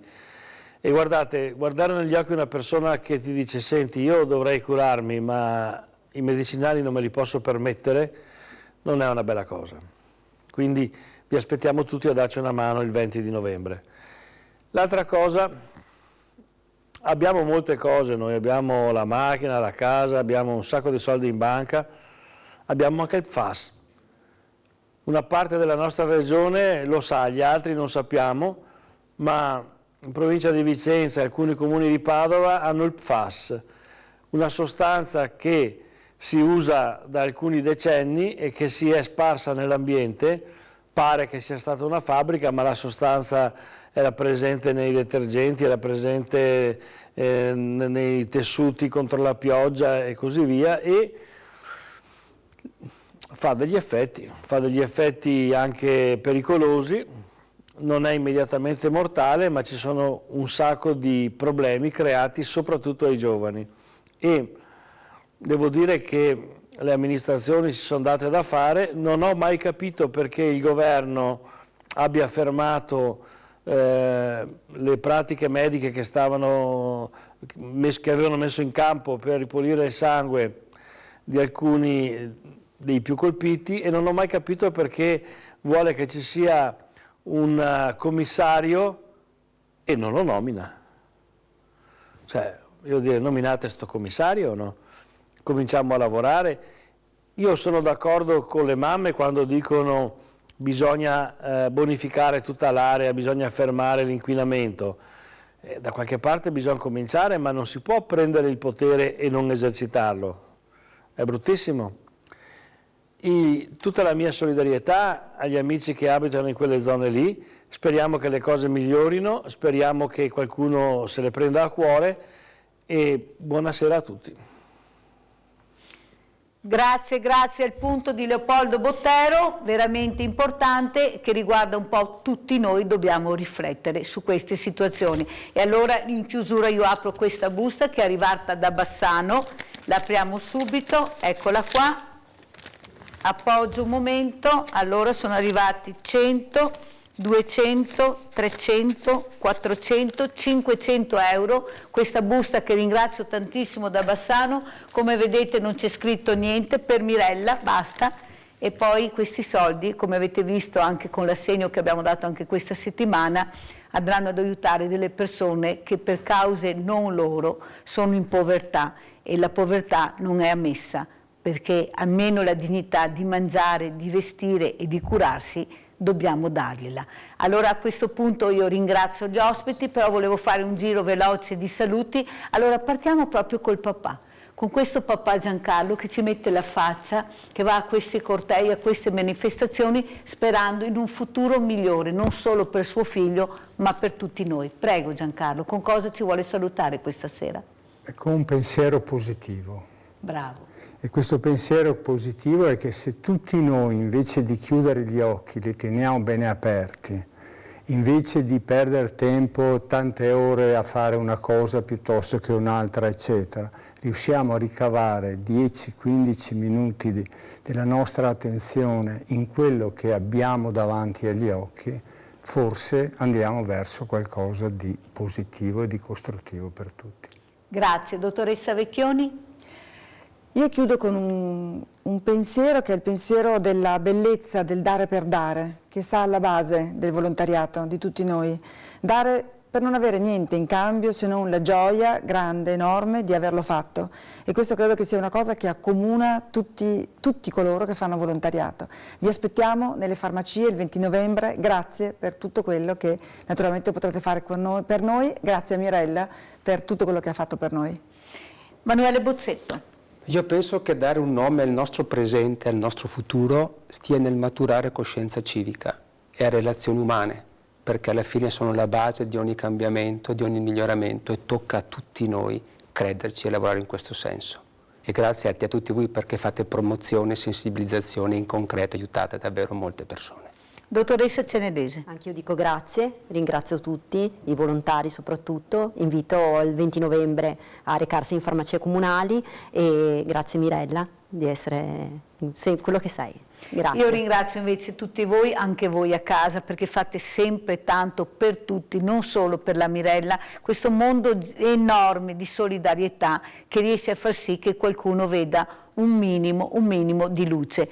Allora Alessandra, con quale canzone chiudiamo questa puntata incredibile dove abbiamo visto delle situazioni anche belle, anche toccanti, ma situazioni tutte che fanno riflettere? Let It Go di Idina Menzel, che è tratto sia da un musical ma anche da un film d'animazione Disney. E questo lo dedichiamo anche a tutti i bambini e ai piccoli giochi che ci stanno guardando. Prego Alessandra. Grazie.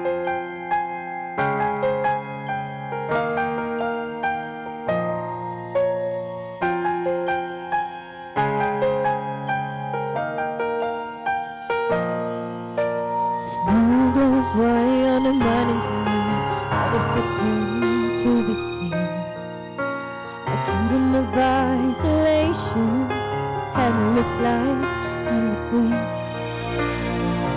The wind is hard, they lie, this whirling storm inside. Couldn't keep it in, heaven knows I tried. Don't let him in, don't let him see. Be the good girl you always love to be. Cause you don't fear, don't let him know. Well, now they know. Let it go, let it go. Can't hold it back anymore. Let it go, let it go. Turn away and slam the door.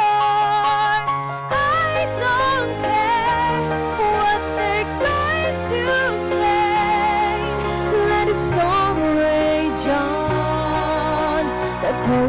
never bother me anyway.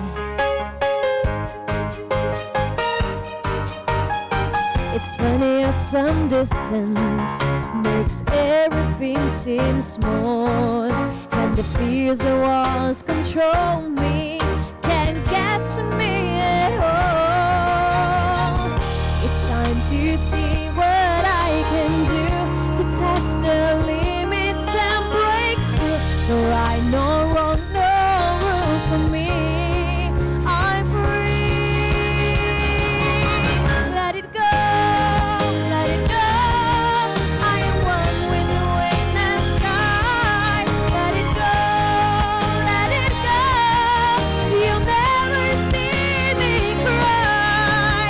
Here I stand, and here I stay. Let the storm rage on.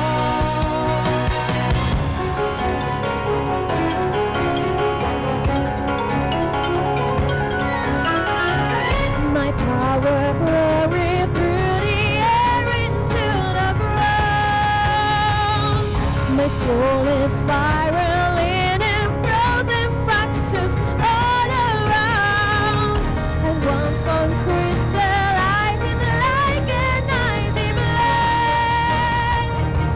I'm never going back. The past is in the past. Let it go, let it go.